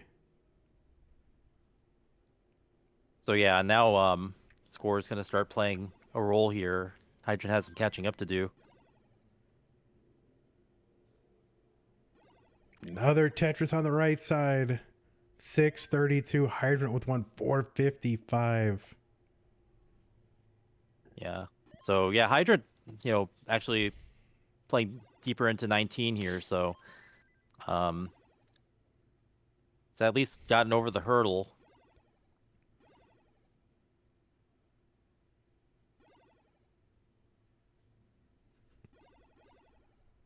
And another little mini drought here. Yeah, both players kind of going through it. Oh, no, Hydrant's board. So difficult. How's he going to get out of this? Can't get the piece over, and Hydrant is going to top out, and Luis Hydrant is out. Has taken it 3-1 against Hydrant. Dude, can you believe it? Yeah, just a lot of droughts at the end. Yeah, both players kind of going through it, but yeah, Hydrant wasn't able to maneuver. Maybe he lost the confidence to be able to burn his way out like we were seeing earlier in the day, but yeah, definitely being plagued by some control issues there. But still, like getting to this part of the bracket, like super impressive. And great seeing at least Hydrant play. Oh, there we go. GG. Let me go ahead and use the puke fix there for the message to Louis. And here's, Chris, you know what else I've realized? He's from Portugal. So we've been probably pronouncing his name wrong the entire time. So I've been pronouncing it as from Spanish, but it's a little different Portuguese. So I'm going to ask chat exactly how to pronounce it, so I'm getting it right. But wow, amazing performance, outlasting and besting Hydrant, dude. Wow. Yeah, I don't think this was in anybody's predictions, but wow. So it's gonna be Nenu versus Louis. I'm not sure how it's pronounced either, but I'm doing my best. Is it Louish or Louish? Louish. So Louish. Okay, they're saying Louish. Like he's kind of Lou, but not really. So like Lou. All right, Louish. All right, Lou. Just call him Lou. Oh my God, Louish. All right. Well, there he is. Louis. Louis.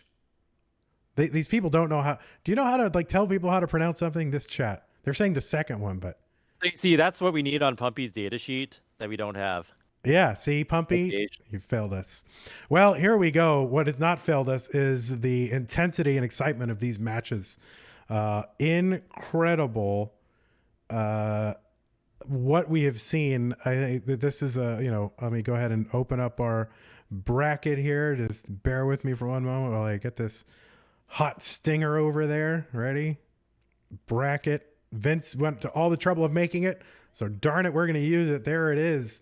We've got a match between Zafania Nenu and Louis. I can't do it. I'm trying so hard right now. But whatever.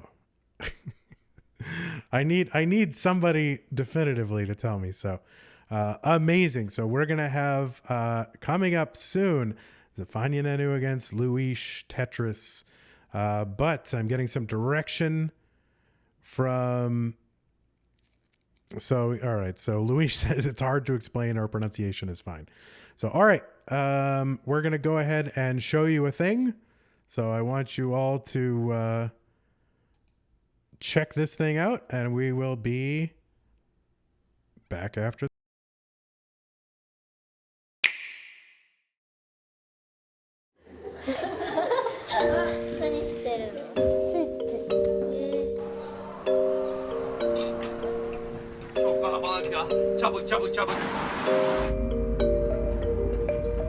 One of the first formal studies of the phenomenon was at Harvard Medical School in the year 2000.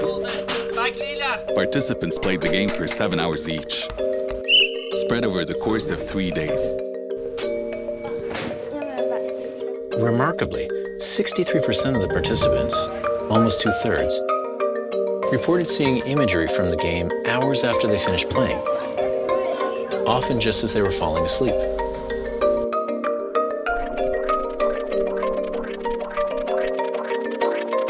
Blocks. They all saw blocks. There is no end in sight for us, nothing could measure the kind of strength inside our hearts. It's all connected. We're all together in this love, don't you forget it. We're all connected in this love. There is no end in sight for us. We're all connected in this love.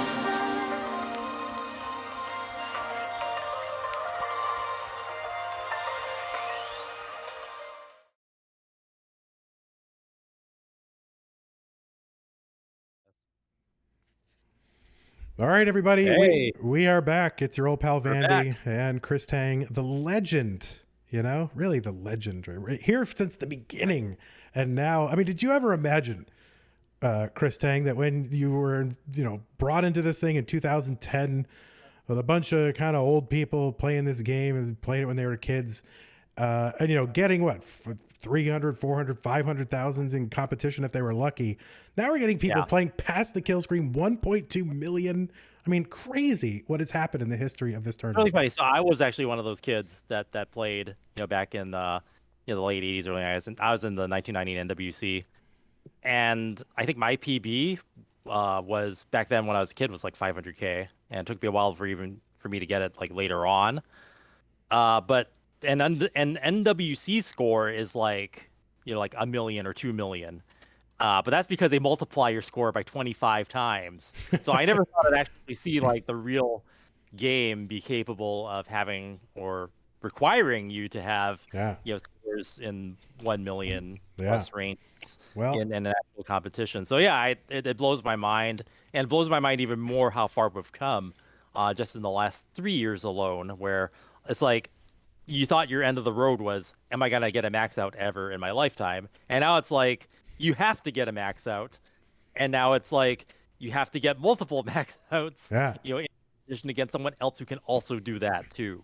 yeah. So Get raised. I mean, this is the power of like when you get a whole community of people all focused on the same thing, and you got the innovation and energy that goes into it, and you just drive things to like an insane level of competition that's up there. Really, I mean, listen, all the other esports, great. I mean, this is right up there in terms of the skill that's required. This is no longer just like a gathering of friends that happens once a year at some, thing in Portland. I mean, this is like a serious competition where you have to have serious skills and dedication to compete. So it's amazing what the community has been able to turn this into. So I love that there's so much knowledge and information and expertise that's being shared and on display, and so much encouragement and energy, really, that we're all putting out to put these shows on and run these competitions. And we have restreamers and commentators, and now people who collect data and statisticians. I don't know what the way to pronounce that is. Something like Who that. do the stats for us, and of course, the backbone of the CTWC. Vince and Adam and Trey with all of the technology and the organization and thinking these things out. Because if you don't have your rule set and the elements of competition executed properly, you're not going to have a compelling competition, nor are you going to have compelling content for YouTube and Twitch. So really, all those things coming together made it all possible. Yeah. Now, speaking, Chris, of competition and contests and winning, we had a contest, right? Remember that contest? So I think right there, is that right? Is that two people, Vince? I'm seeing two names there as winners of the tech contest, right? That's right. We have to announce those, huh? So the winners are, let's see, you say the first one. I guess I'll say the second one. Okay. I'll do the first one. All right, do the first one. Who's the first one? All right. Penguin Panic. Oh my God, Penguin Panic and Piggy Power 99808. So Penguin Panic and Piggy Power. A lot of P's in there, Chris. A lot of animals. It's like a barnyard bash. Yes, it is. Well, congratulations to the penguins and the piggies. Yeah, congratulations to the whole menagerie there. So we've got our winners for that, and now we have our two winners this far in Group A, and that is going to be Nenu and Luis, both of whom have had a rocky road to get here. It was not a domination all the way through, but they have stumbled and bumbled their way to the beginning through some really tough competition. So we're going to get to that. And I think that's all we have to do. I think we have done everything we need to do. And now we just need to do this match. And we'll have done our jobs, Chris. We'll have earned our paltry, meager paychecks. So let's go ahead and transition over to that screen. And maybe a nap. And I think the nap is definitely... And I'm going to have a chicken pot pie for dinner. Oh my God, that sounds delicious. I'm coming to your house. Right? Oh, wait, hold on. They want the stinger. So edit that part out. Here we go. The stinger is going to happen. There it is. All righty. Cool. Well, here it is. This is what we have all been waiting for all day. Everything that we have done is to get to this point, to see Zafanya Nenu and Luis play to determine who gets into the top 8. So we're going to wait on readies from these players. And Chris, I'm excited. I am too. And another thing, this guarantees we're going to have international representation. Before we're worried that's like, oh, is it going to be all people from the USA? No, already we're going to have either Indonesia or Portugal being represented here. So that's great. Yeah, I think that's awesome. I really did not want to hold just 8 American flags. Nothing wrong with America, but you want to see the international aspect of this, and you want to see that in fact we have brought amazing players from all over the world It legitimizes like us as a sport, to have that and get people from all over the world involved. I love seeing that. And it is a true world championship. You know what I mean? So anyway, we've got 2 ready players, Chris. So we will get this underway and start them. I'm sure they're antsy to start, and so am I. All right. And I should have played the bios. 3, 2, 1. Tetris. Well, I think you'll have opportunities for that. Next time we have a little break. So, yeah. Yeah, Vince is like bios, just screaming at me the entire time. So we'll get the bios in, and you know what? They can fix it in post. Okay. Yeah. So I've just heard in that the top 8 seedings are actually decided on the strength of the player's run. So definitely Nenu had an extremely strong run, and then also Luis with that record-making 1.2 million in competition. I'm not sure if whether it's the score that matters more, or whether or not it's wins losses that's the factor. But having a strong run is actually a factor in where you're seated. So there's a lot yet to be determined on who's going to be battling who in the top 8 once we determine who the top 8 are. Yeah. And Nenu actually just had a bunch of interesting placements. They looked like mistakes, but because Nenu's piece placement versatility is so strong, it didn't even look like a problem in the end. And that's just a testament to Nenu's ability. Yeah, he gives himself a lot of options. He loves doing that with that L piece, where he makes that spin tuck setup for the Z. That was crazy just there. Yeah, I mean, he can do it reliably, and if you feel like he gives you a better stack, flatter stack, because you can use the backside of that L to flatten your stack up, then why not? Mm-hmm. And Luis now with an early lead, up 74,000 points at 206,000 points to Nenu's 132,000 points. And Luis misplacing the I bar, nothing he can handle.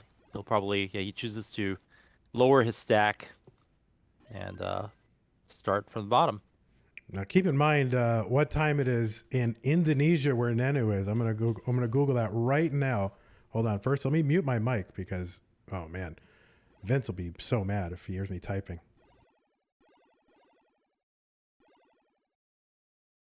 But wow, there's definitely both players here are not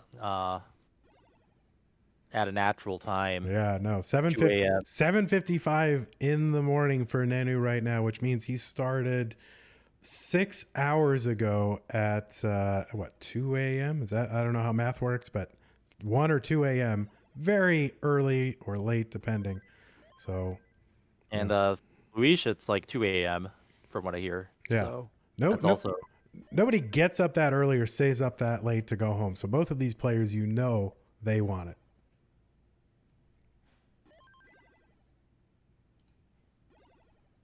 But yeah, definitely performing under pressure under whatever circumstances. Those are things that true champions are capable of, and that's what we're seeing here.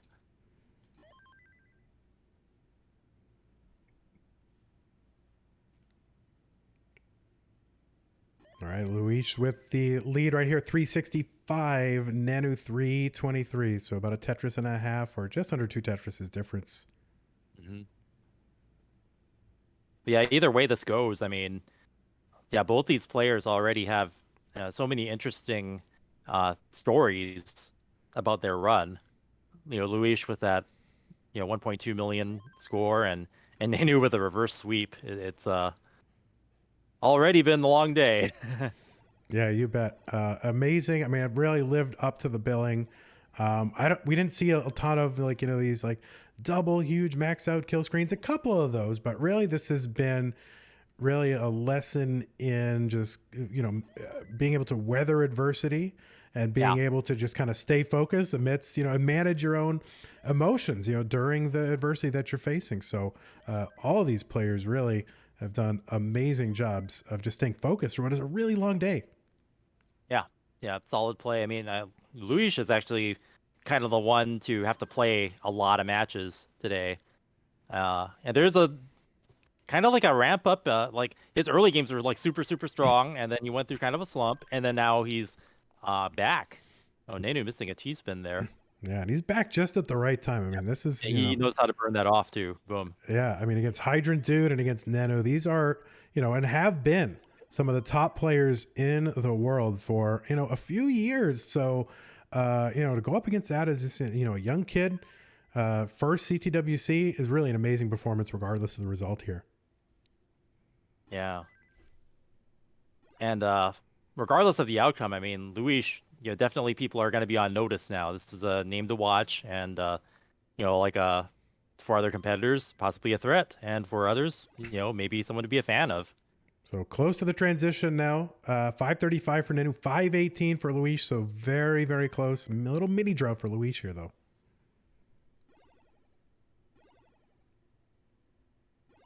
Yeah, he's gonna have to take a. He's gonna take the triple going into transition, but he's clean. And Nenu with a 1 Tetris lead.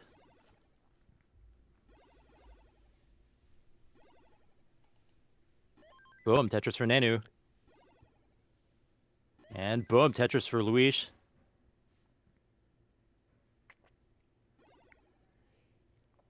Yeah, exactly 30,000 point difference here. About a Tetris and a third or so at a level 20 level. Into 21 is Nenu, 647. Luis, 585. Luis trying to work on burning away the right side and gets the long bar. Boom, Tetris. Nice. Yeah, his left side wasn't filled in for a while, and he was able to finally get that built out. Yep. Yeah, all the kids will tell you, spam left. Just get pieces over to the left. You need material on the left to burn against when you put your pieces on the right. So this is not like Tetris a Grandmaster where you want to have this high middle, right? You want to have a high built out left. Mm-hmm. We are neck and neck. Now going back and forth just a bit.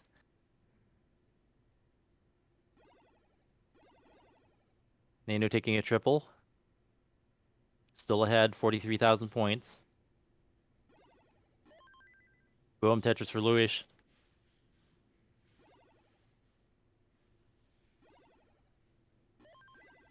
Super close game. Is this going to go to kill screen?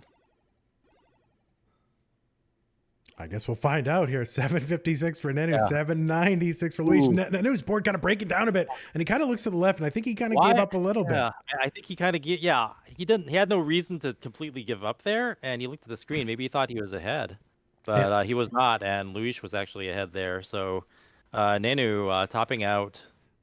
Yeah, I'm going to trust that Nenu knows his situation way better than I know it, so I'll assume he knew that he couldn't burn out of it. All right, well, we got a ready on the left side for Nenu. Just need one from Luis when he's ready. All right.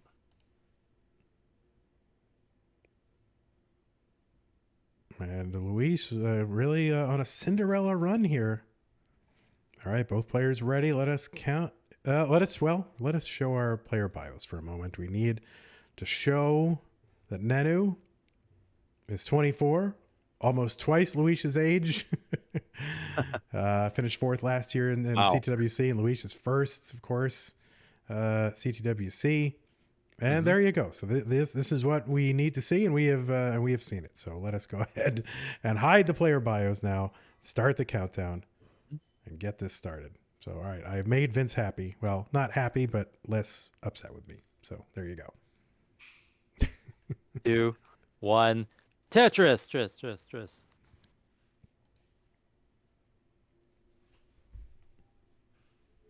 I think maybe what I need is I need to find a way to have Trey automate what I cannot do manually. I mean, this is I'm sure Beast and Shen and Kingsman on the other stream are just flawlessly putting up player bios every single time. I'm sure it's perfect.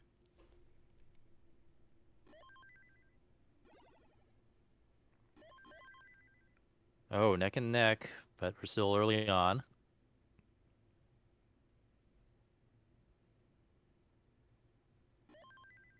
Boom, Tetris for Luis.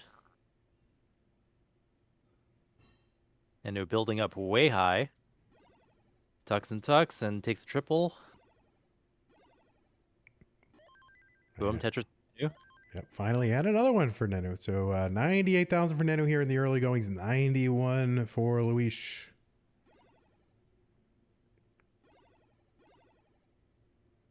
Oh, that's right. I'm not supposed to call them Beast and Shen and Kingsman. I'm supposed to call them George and Austin, right? Remember, we all go by our real names this year. Oh. That's right. I guess no change for me, but okay. That's well, your brand. You see, you have a perfect brand. It follows your name. See, mine is all based on some weird Twitch handle. And yeah, that was the thing where like people started using handles, and then I realized that using my real name was kind of, I don't know, it more represented me because I was in esports. Oh gosh, so high and just topped out like that. I guess I see a lot of, I guess early. I wouldn't call it early top outs, but like it's just like they misplace one piece and then they just don't continue after that. Well, yeah, he was up really, really high, and it's just kind of, you know, you're really up against it when you play that high, because one misdrop is all it takes to really throw your board off and your rhythm and your kind of expectation of what piece is going to come next and where to put it. And so, all right, we got two ready players. Let's go ahead and get it going. Game 3, Nenu and Luis. The winner goes to the top 8. Actually, Luis has to win twice. 3, Luis. 2, 1. Tetris. Yes, let us remind people of double elimination and what it means. I totally should have explained that to everybody, and I should have remembered myself. So thanks for the reminder there, Chris. No matter when you play, you do have to lose twice in order to be eliminated from the tournament, and that even includes now. So Nenu, were he to win, it's over. Luis, if Luis wins, he still has to have Nenu lose twice. So Luis does set of 3 of 5. That's right, and this is what Nenu did last year. Wasn't that against? Was that against Sharky? Or who was that against? I kind of remember Sharky being involved, but I remember there being a bracket reset, and boy, you think I should remember all that stuff. But it was Sharky. Thank you. So yeah, he actually had to win twice because Sharky had gone his way through the winners bracket. Nenu came up through the losers bracket, and so therefore had to beat Sharky once, reset the bracket, and come back and beat Sharky again, which is just an incredible feat. But that is what Luis would have to do right here. So you got to win 2. That was Nenu's long day, TM, right? Yes, indeed. And Luis hoping that same day is in store for him for sure.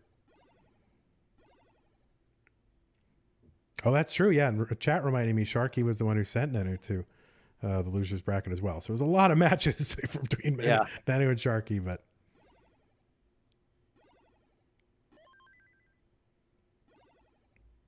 you'd think I would remember because, I was there, but, getting old, everyone.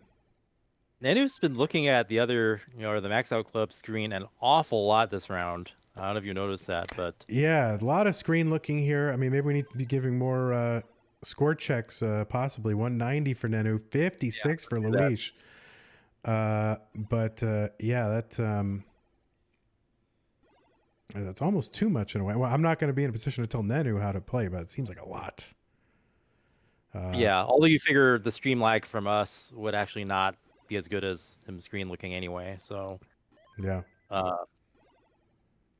going through Twitch takes like at least 10 seconds or more. So Luis on a real suffer game here, 114 through 63 lines. And just to put that in perspective, 114 is what you would get if you played your first 20 lines perfectly. But he's at that score only halfway to transition here. So this is not a great start for Luis, but lots of Tetris still to be played. Yep, and all it takes is a top out for everything to change. But for now, Nenu in the lead by 127,000 points at 266,000 to Luis's 161. Both play fields are clear now, and Nenu might build dirty here. And Nenu on a 36-piece drought right now.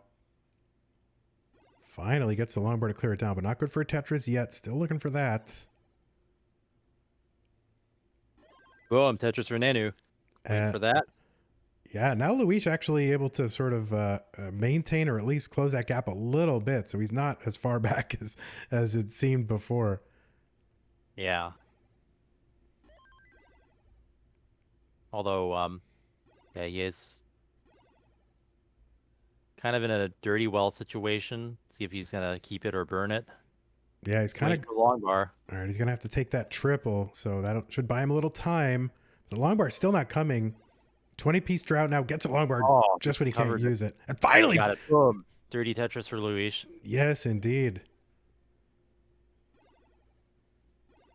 And meanwhile, Nenu's gap is increasing his lead. Nenu now at 377,000 points to Luis's 252, up by 147,000 points.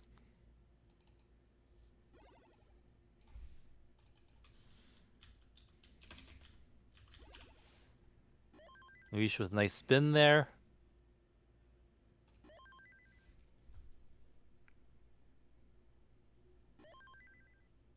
And boom, Tetris for Luis. But Nenu's super solid right now. His stack's clear. He just banged down a couple more Tetrises.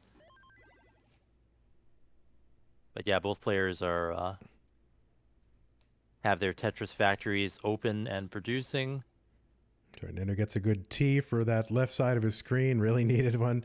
But approaching transition, and actually Nenu behind by a few lines, so Nenu's lead even a little better than it looks like right now. And he's actually opened up the lead to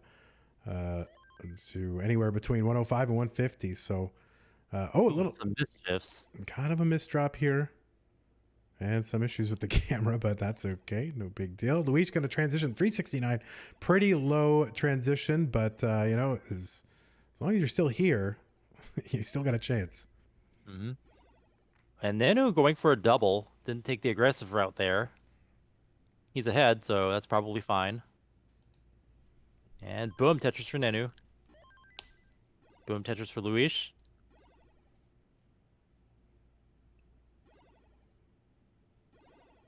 And Nenu keeping it low. Yeah, Luis closing the gap a little bit, though. We had it as close as 68,000. But now Luis is burning again, and so Nenu's going to open this back up. And Luis still burning. Yeah, his board's not in as good shape as Nenu's right now. Yeah, now would love a long bar on the left side. Oh, and he gets it. Still, that's got some dependencies. Yeah, but he's getting it cleared away. It's, eating up pace, though. That's the thing, is like you can stay alive, but it does eat up your pace. And as you get deeper and deeper into the game, you're just missing out on scoring opportunities. 200K, almost. Luis is still ahead on lines.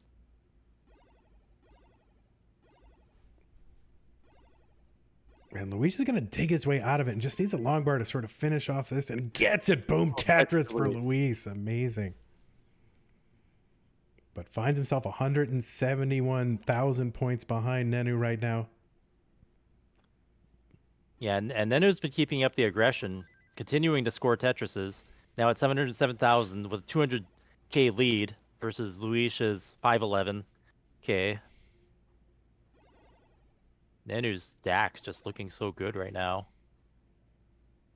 Yeah, you talk about a Tetris factory. He's got it. Oh, Luis is going to top out at 515. Nenu with authority with that lead, 200, ending at 250K lead over Luis. Yep. So yeah, Luis is on the verge of elimination here, as Nenu only needs to win this round to win the match. And Luis having to win a lot more than that to secure a victory here. All right, that is it. Both players ready. No waiting around. So let's follow suit. Here we go. Let's go. What could be our last game of the night, but Luis is certainly not hoping so. Yep. 3, 2, 1. Tetris. With authority.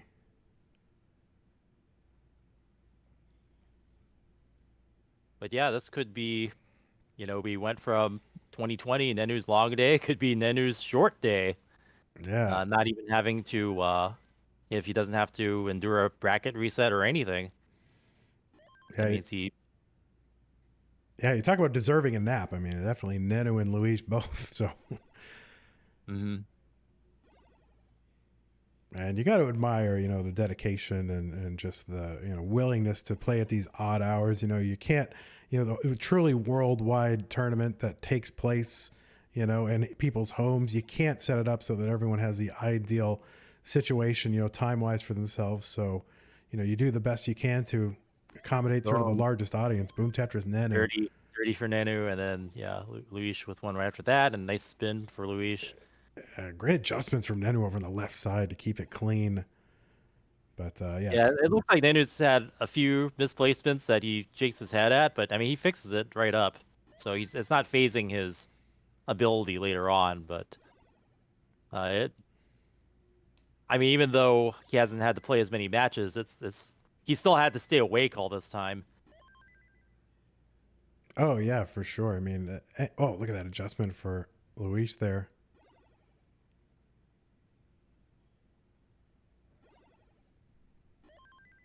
And boom Tetris for Nenu, boom Tetris for Luis. Yeah, this is both players have pretty much the same pace at 60-ish Tetris rate.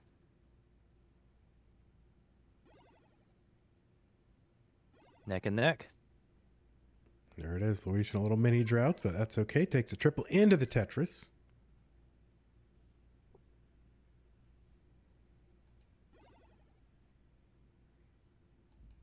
Even if we had a live event with international players, depending on where we held it, you know, the bed times or other factors for the international players, you know, having to fly in, deal with jet lag. A lot of people said that, you know, other international players, maybe Corian, might have been affected by that. So there's that too. Yeah. Might not be avoidable, even, you know, online versus live event. You'd still be dealing with that sort of thing. Yep. Also, I mean, very, you know, there weren't a lot of like sort of truly international kind of players coming in from, you know, Yanni and Corian and maybe a handful of others. But now it's so great to see so many people from all around the world. Yeah, and also the international interest in the game has increased since we last had a live event. So who knows the next time we have one, like what's gonna, you know, who and where people are gonna be showing up from. That's right. Well, I think it's the whole scene has changed. I mean, there's no going back in a lot of ways. So it's going to be interesting to see how it changes in the coming years. I was just so happy with how it was, and I don't know how it's gonna be when it continues. So I guess we'll see. Yeah. 297 for Nenu, 327 for Luis. So Luis setting up a little T-spin here. He's going to get the T, he's going to get the spin, and boom, Tetris for Luis. And boom Tetris for Nenu. This is a very neck and neck match. Luis had a little adjustment here with the long bar to put at the exact highest point. That was totally intentional, making room for a couple pieces. But he's going to build around it, get a Tetris, no problem.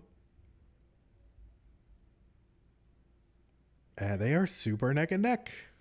Just the one Tetris separating them both. It's what you want to see, really. Like, especially with the last two in the bracket here. Give it their all.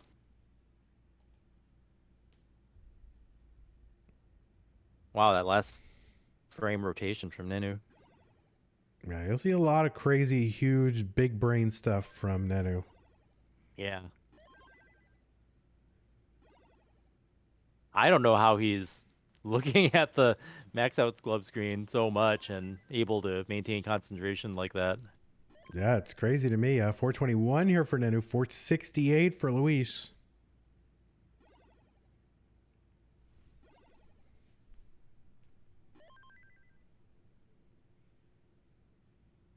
And Luis actually about 10 lines ahead, so I guess maybe an artifact of Luis playing up higher, and I mean, it's not a difference of, they haven't really done too much digging this round. and I don't see pushdown points, so not sure how that's happening. But Yeah, I think he's just playing a little bit higher. yeah, that's the only thing I can think of that would cause that. Unless he's getting exactly 10 pushdown points every time, which would be amazing. All right, we're about to transition here, Luis, with the triple and the Tetris. So nice safe board here. Boom, Tetris for Nenu. Nenu still got a little bit more than a Tetris to play with before transition.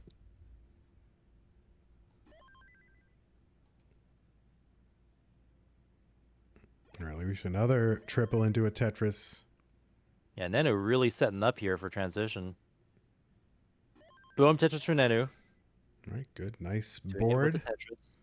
Building on the left, very good. So 568 here on 19 for Nenu, and Luis already into 21. So 50. Yeah, and increasing, like, yeah, I mean, I don't see pushdown points, but he's actually now 16 lines ahead somehow. Yeah, I wonder if the maybe some sort of clone console that has a slightly different frame rate or something like that, but I'm not sure. But here we go, 608 for Nenu, 690 for Luis. Again, 12 to 15 line difference. Yeah, I did see his controller. It was like a black. It might be one of those other brands of console because his controller isn't the same color.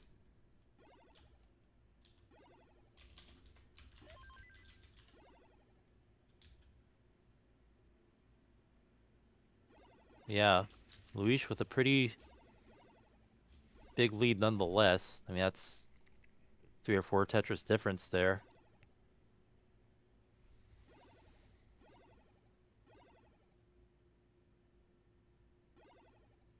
Oh, he's stacked up way high and cannot get anything right, but he's ahead still by about 2.5 Tetrises. So yeah, chase down here for Nenu. The target is 757 is the target.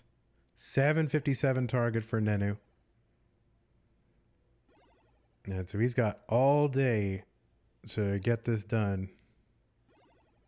And Luis's hopes hang in the balance. Regardless of the result here, I think we've really seen something from Luis. Certainly gained a lot of fans and a lot of respect here.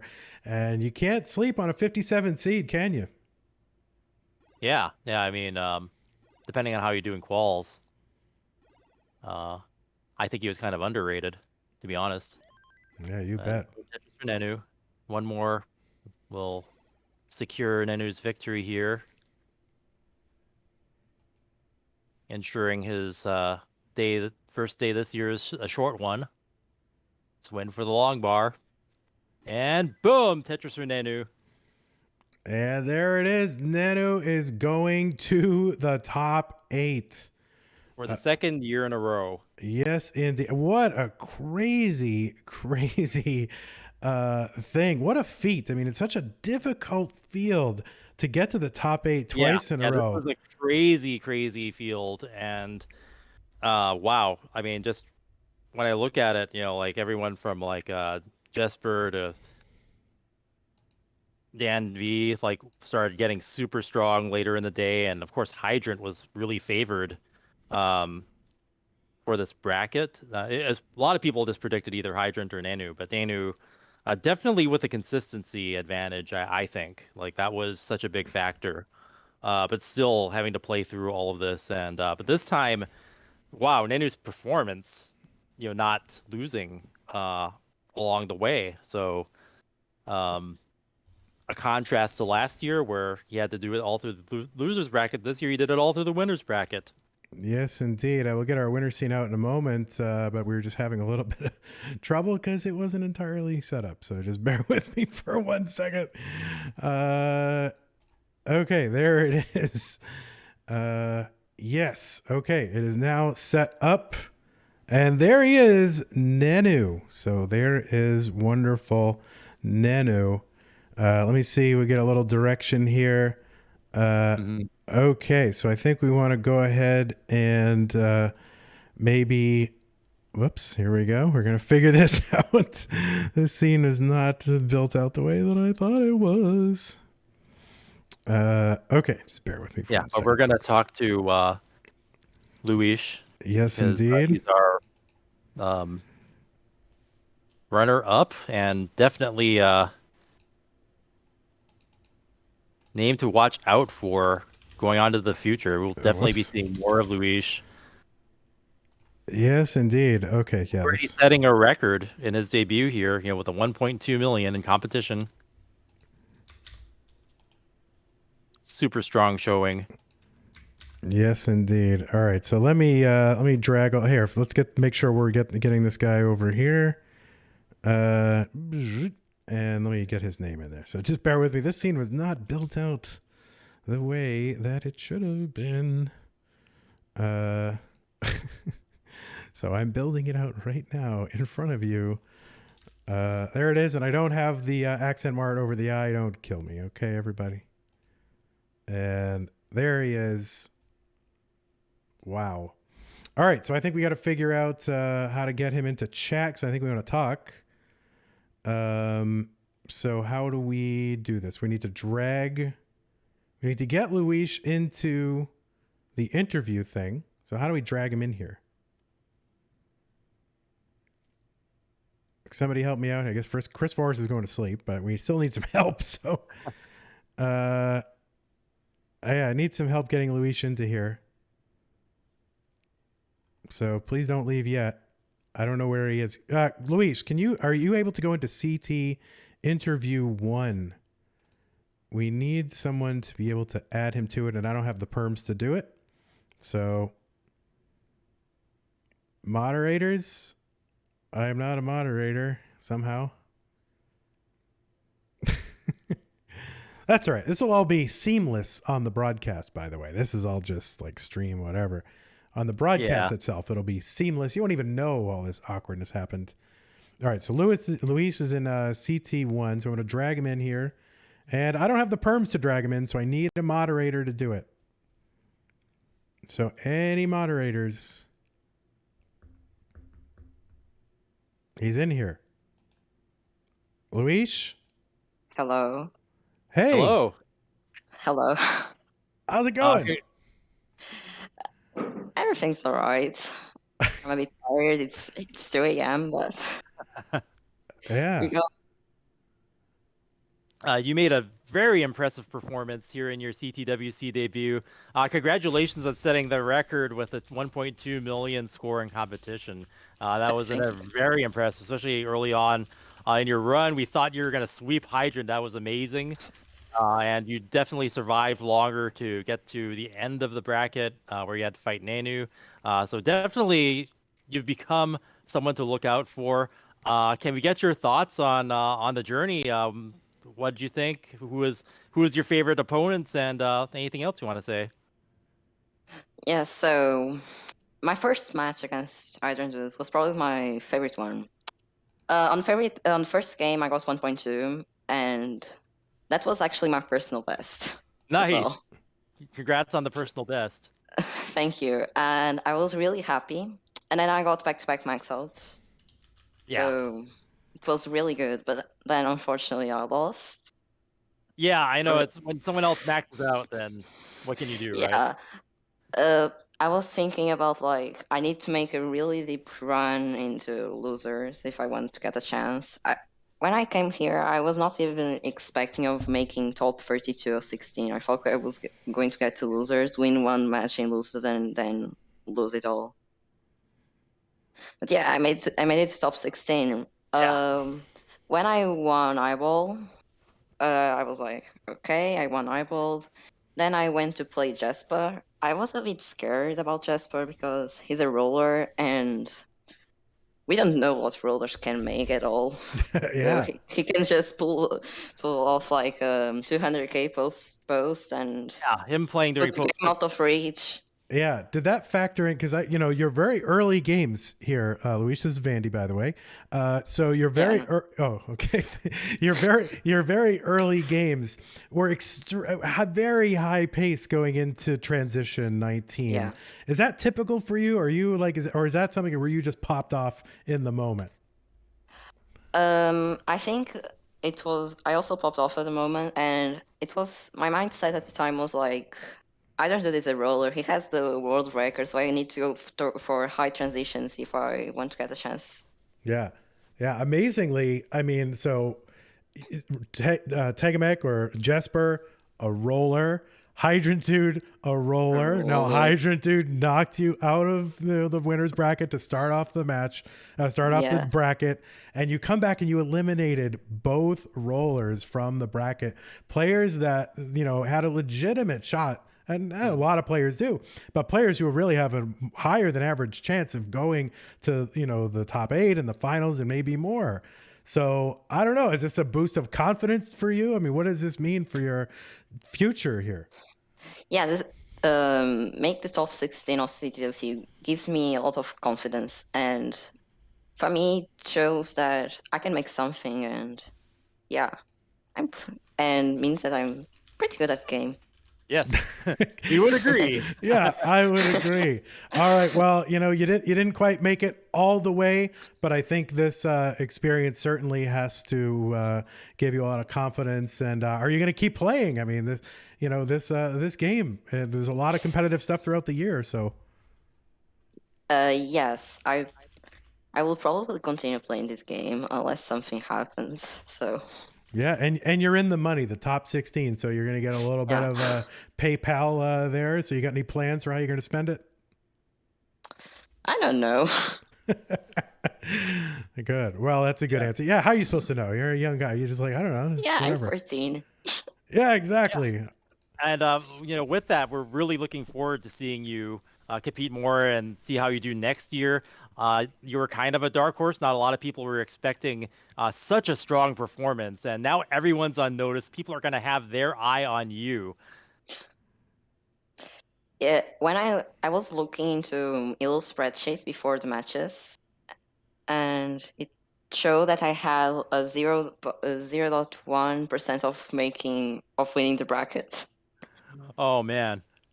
And then when I got to the group's finals, I was like 0.1% of making. Yeah, well, you sure showed them. Yeah, math. Who cares about math, right? What the heck? When you've got, you know, spirit and you've got confidence and you've got hearts and skill, the math goes out the window. So yeah, and also, you know, people who are fearing rollers, they're going to look to you, and anytime a roller has to face you, they're going to be, you know, they're going to have to watch out. People in chat are calling you the roller killer now. Yeah, look at that. Well, Luis, congratulations to you for your incredible run. It was really an honor to witness it and to call it. So thank you so much, and hope to see a lot more of you in the future. Thank you. All right, we are going to congratulations for runner-up, Luis. Yes, indeed. We are going to get Nenu in here. So, Luis, goodbye. Goodbye. Let me drag one. I can't drag him out of here, so someone's going to have to. And I'm going to disconnect. Okay, go ahead and disconnect. Thank you very much. Bye. See ya. And I can't drag Nenu in here, so if somebody can go ahead and whoops, we want the stinger. We need the stinger, so it's in the shot. There he is, Nenu. So if somebody can drag Nenu in here. Zafanya Nenu. Hello, Andy. Hey. Congratulations for making top 8 gold bracket. Thank you. For your second year, too. So the thing that I point out is last year you had the longest day where you had to play the most matches possible, pretty much, and had to play so much Tetris. But this year was the reverse, and you went through the winner's bracket and defeated everybody straight up without having to go to the loser's bracket. So definite contrast. Tell us your thoughts. Yeah, I feel the advantage of being in the winner bracket. I don't lose much of fatigue because I only had like 2 hours of sleep maybe before this tournament. Yeah. Only 2 hours of sleep. What are you okay? I'm hanging. Okay. All right. Well, we'll try not to waste too much of your time. Are you going to sleep the rest of the day or what? Probably. You deserve it. You deserve it. So after you had to go. Breakfast. Oh, breakfast. That sounds wonderful right now. Nenu, so you had to go through a really tough part of the bracket. You had to face Knight. You know, Knight can be a challenge, you know, certainly up and comer. Jesper, one of the rollers. Everybody's talking about these rollers now, right? That's the whole thing. You're just a tapper, so that's stupid. But and then you had to face Hydrant, dude. So these are players that along with yourself, are had a legitimate shot to get very deep into this tournament. And it seems like you were able to knock him out of the winners bracket, and Luis knocked him out of the losers bracket. So what was probably your one of your memorable games here during your run today? Probably against Knight. He almost kicked me out of the tournament, one game away. I need to refocus my game and play better after. It's hard to do. Yeah. Okay. And probably the 1.2 against Hydrant too. Yeah. Max was pretty good. Oh, I think I have one of the wrong slides here, Chris. So you say some things and I'll fix something here. Okay.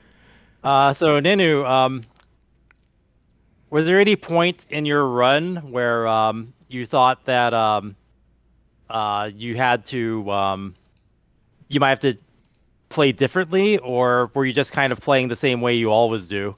Because I noticed towards the end of one of the matches, you kind of gave up. And also, you're looking at the screen, the max out club screen a lot. Is that part of your play style now? Yeah, kinda. I need to adjust my pace, especially against player like Hydrant, like Luis. They are always getting high pace every game. I need to adjust. Yeah, that's very impressive that you could pay attention to the screens like that, both your game screen and then to look to the side so often. So that's something that not a lot of other players do. So yeah, that's pretty cool. Did we not give you enough score checks? Was that the problem? Actually, we need to know that. Actually, after the first two games, I was not listening to the commentary. I don't know why, because I don't feel it. There's lag too, right? It would probably be too laggy to help you. And you're not alone, Nenu. Nobody likes the commentary, so it's okay. No problem. I always listen in the CTM to the commentary. Oh, yeah, of course. Yes. But just now.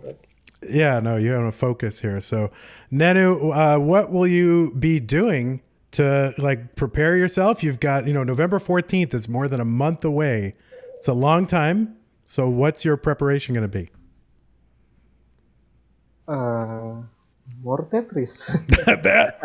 That's it. Wow. Yeah. Are you going to practice during the week between now, or during the month actually, between now and November? Oh, whoops. Sorry about that. Yeah. Yeah, sure. I play more. And in the top 8, my prediction is a lot of rollers. So yeah, I need to practice more, getting 1.1 every games. Yeah. Well, the two of the rollers got taken out in this bracket, so that's not going to be as much of a threat as it was. There's still some left. There's still Cheese and I think a couple others, but yeah, two of them got taken out here. Nenu, one more question for me, Nenu. Does that affect you? So you're going against Hydrant Dude. Hydrant Dude can play level 35, 36, 40, 41 and pile on. How does that change how you play? Nah, I'm not intimidated at all. Yeah. Just kidding. Good. Do you have to play more aggressive though? Do you have to say, okay, well he could really? Do you have to change at all or no? Yeah, kinda. I stopped, if you notice, I stopped double whaling as much as I did before Hydrant's match. Yeah. To get the high pace. Yeah. Yeah. I actually do have one more question, and then Chris can have all the questions he wants. My last question is, all right, so you are known for making a lot of adjustments, right? So you make a ton of adjustments. Now, how many times is the adjustment because you think it's better? And how many times is it because you're for swag and memes? 50-50, I guess. The 3-stop adjustment Yeah. are pretty cool. Yeah, Yeah. I learned it's pretty useful too. Yeah. Memes Shout are out to this. important. Yeah. Awesome. It's good though. I mean, we learn from watching you. So putting on a show, nothing wrong with that. Well, Nenu, I want to thank you so much for coming with us here, and also want to congratulate you. It's been amazing. You know, I've been part of the scene for a few years. You've been part of the scene for a few years, and just to see your progression, and it's been amazing. And certainly, so many people rooting for you to go all the way. So, congratulations and best of luck. Thank you, and shout out in to Jeff, November. Kim, and Katie. Shout out to who? Shout out to Jeff, Kim, and Katie. Oh, yes, Jeff, Kim, and who? And Katie. Oh yeah, Woman known as Xerxos, right? Yeah, Xerxos, Yeah. who sent you the console. Console and Game Genie and cartridge. Yeah. It's amazing. So yeah, Jeff Moore, everybody knows, and along with his wife Kim Moore, and then Xerxos in the community, getting Nenu set up. So thank you so much, Nenu. It's been great to have you. See you in November. Thank you. And congratulations. All right. So Chris, let's talk about what is happening the rest of the rest of the weekend. Tomorrow we're back for more of this. This is more Tetris than you can handle. Take More a look. Tetris than you can handle. handle. But tomorrow the bracket is going to be a treat. There are so many players. If you can get that bracket up, that so many players that people are excited to see. So many players that people are a fan of. For starters, current world champion Dog will be playing tomorrow here on Classic Tetris 1. Yep, taking on DMJ. And then, of course, you got Poking Nerd, who's a crazy memer and a cool part of the community, taking Guerrero. Jerpy Dude versus the Asian. And an incredibly hype matchup. This one, Quaid against Laser Monkey. So yeah, the shining hope of DAS in Quaid, right, with a DAS world record for qualification, is in the same bracket as Dog. So whether you're a fan of new players or old players, this is going to be one you don't want to miss. That's exactly right. Chris, I'm trying to think. What else do we have to do? I think Vince wants us to pay some more bills. Yeah, that's a thing. So yeah, we'll take care of that. And what else do we have to do besides that? I don't know. I can't wait for tomorrow. Yeah. Today was. It felt long in a way, but it wasn't quite as long as it could have been. I think Nenu kind of gave us a bit of mercy on that. Yes, he did. In fact, Classic Tetris 2, which is starting an hour before us, is still going. So, oh boy. They had a longer day than we did. But yeah, I'm looking forward to tomorrow too. The matches are gonna be off the hook. I want to see all these performances. I heard that what was it? Poke Nerd became a roller. I haven't seen that yet. But he's doing super good, and I can't wait to see that smile because his smile is infectious. Yeah. Definitely everybody else in that, the Asian, super fun to watch. DMJ, I heard he just got like covered in an article from his school, which is super cool. Right. So people that are kind of new to the scene are storming on strong, and definitely want to check it all out and see where the future of this leads, because this year's just been so crazy. And we are not the only channel, Chris, by the way. There's also Classic Tetris 2 again tomorrow, which to me, I think this bracket is totally crazy, and I'm super jealous, I got to be honest, that they get to call this, because you've got Huffaluffagus against Scotto, Huff top 8 and crazy memer guy, and second runner-up in Extreme Sports with the Berenstain Bears World Championship, by the way. And then you've got Sidnev against Tugi. You go look for YouTube and Tugi, his training video. Cheese versus Sodium? Like, what? Yeah, that one. Okay, yeah. That's the one I'm jealous about, because, Cheese is like started the rolling revolution basically, and has like the super interesting grip. Sometimes he has a guitar. I don't know how he's gonna do it this time. I think in quals he kind of had this off to the side thing where he was doing the rolling. So that's going to be super fun to watch for everybody, commentator or not. Yes. And Sodium, Sodium, of course, just crazy. And then you're gonna have E flat versus Doge. I mean, so this whole Group D bracket full of memers, rollers, super high skill, and again another truly international bracket. So, you know, I got it's in that one. We called Huff last year, so it looks like Classic Tetris 2 gets Huff this year, and I'm sure he's gonna have a strong run like he did last time.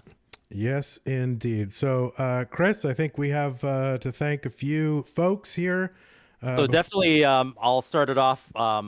I'll flip it from where we were before and go on with this year. We're once again sponsored by Xbox, still going strong with the Xbox Series X and Series S consoles. First to feature the amazing Tetris Effect Connected, and them releasing their most powerful, performant, and immersive and compatible next-gen console, Xbox Series X, and of course Xbox Series S.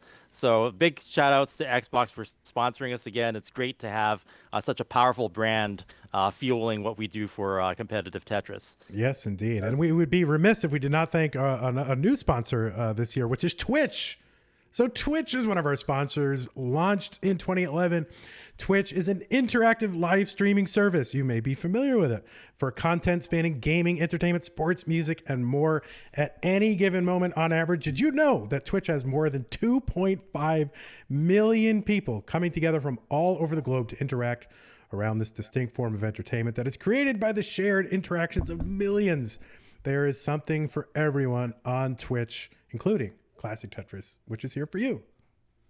Awesome. And yeah, just having this sort of platform where we could put whatever we want on, but it's expanded our audience exponentially, and having Twitch itself help promote us and help support us, it's invaluable. So big shout outs to Twitch. Yes, indeed. And also the other company that we can't do anything without is the Tetris Company and the Tetris brand. Once again, sponsoring all of our cash prizes for this year's event.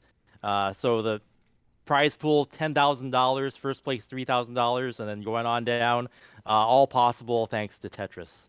And be sure to follow the Tetris brand on Twitter and Instagram, and be up to date on all things Tetris. Yes, indeed. And speaking of Tetris, did you know you can put Tetris in liquid form inside of your mouth? And that is G Fuel. Amazing.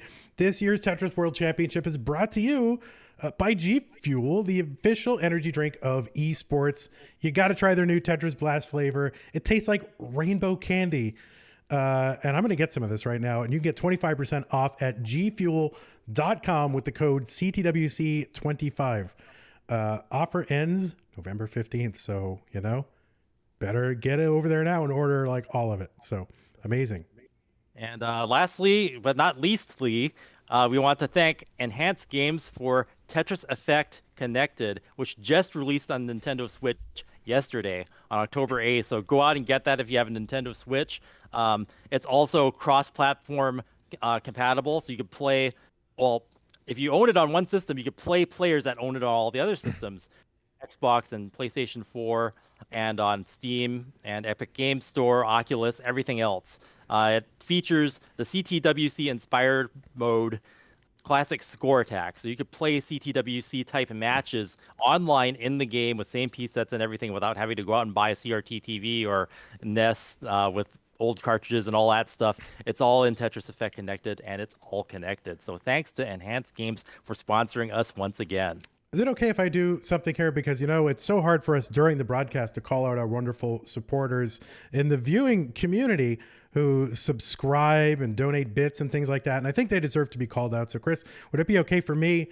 I don't know if you have somewhere to go. I just want to be able to go down the list here. As Corian would say, do it. Do it. Just do it. Zodo Zero, thank you so much. Mr. Bastine giving out 3 Tier 1 community gift subs. C. Chris TM, thanks for subbing. Who else we got? She MC giving out 20 Tier 1 community subs. Amazing. Jono2 subscribing with Twitch Prime. The Rage of Tacos subscribing for a month at Tier 1. Thank you so much. Taylor Green giving out a Tier 1 community sub. Colossal Failure with the resub Tier 1. Thank you so much for your 3 months. Luminous Bivariable with the Tier 1 sub for a month. Gonsons with the Prime sub. We've got Durger Myhusser Wergen subscribing at Tier 1 for a month. DexCL gifting a Tier 1 sub to Code Cracker. Thank you so much. Startup A cheering 100 bits. DexCL giving out 5 Tier 1 community subs. Amazing. Pumpy Heart. Oh, what are you giving money for? Crazy. Pumpy Heart, thanks for the 100 bits. An anonymous gifter gave out a Tier 1 sub. Dr. Proid subscribing for a month, and Evelvelan 66 subscribing for Tier 1. Thank you so much. App Hell with the Prime sub. Giovanni Ostuni resubscribing Tier 1 for 4 months. Amazing. Never Phased with the Prime resub. Thank you so much. Who else? Is that enough? Oh my God. I think that's it. That's who we got. So I want to thank all of you for contributing. It really helps the tournament grow and to support the tournament. And even if you weren't able to do that, Chris, I think we can all agree our wonderful viewers deserve a huge round of applause. And thank you for keeping this going and keeping this all alive. And the thing I think I most want to tell them is if you love this, tell 5 people that it's the best esport in the world. Yeah. I mean, once people see what we're about and get to watch, boom, Tetris for whoever, they get hooked. We don't know why, but something we do, people like it. And just exposing it is, the very, least, it helps us. It's awesome. It helps build our community, and we love it. So thanks so much for watching us and sharing us. All right, Chris, I think they've got some crazy stuff going on at Classic Tetris 2, so we're going to send them a raid. Oh, yeah. And Chris, it's been a pleasure. See you tomorrow. Yep. Can't See you wait. tomorrow. Tomorrow's bracket's crazy. All right. Bye, everybody. All right. Boom. Tetris for all of you. Come on.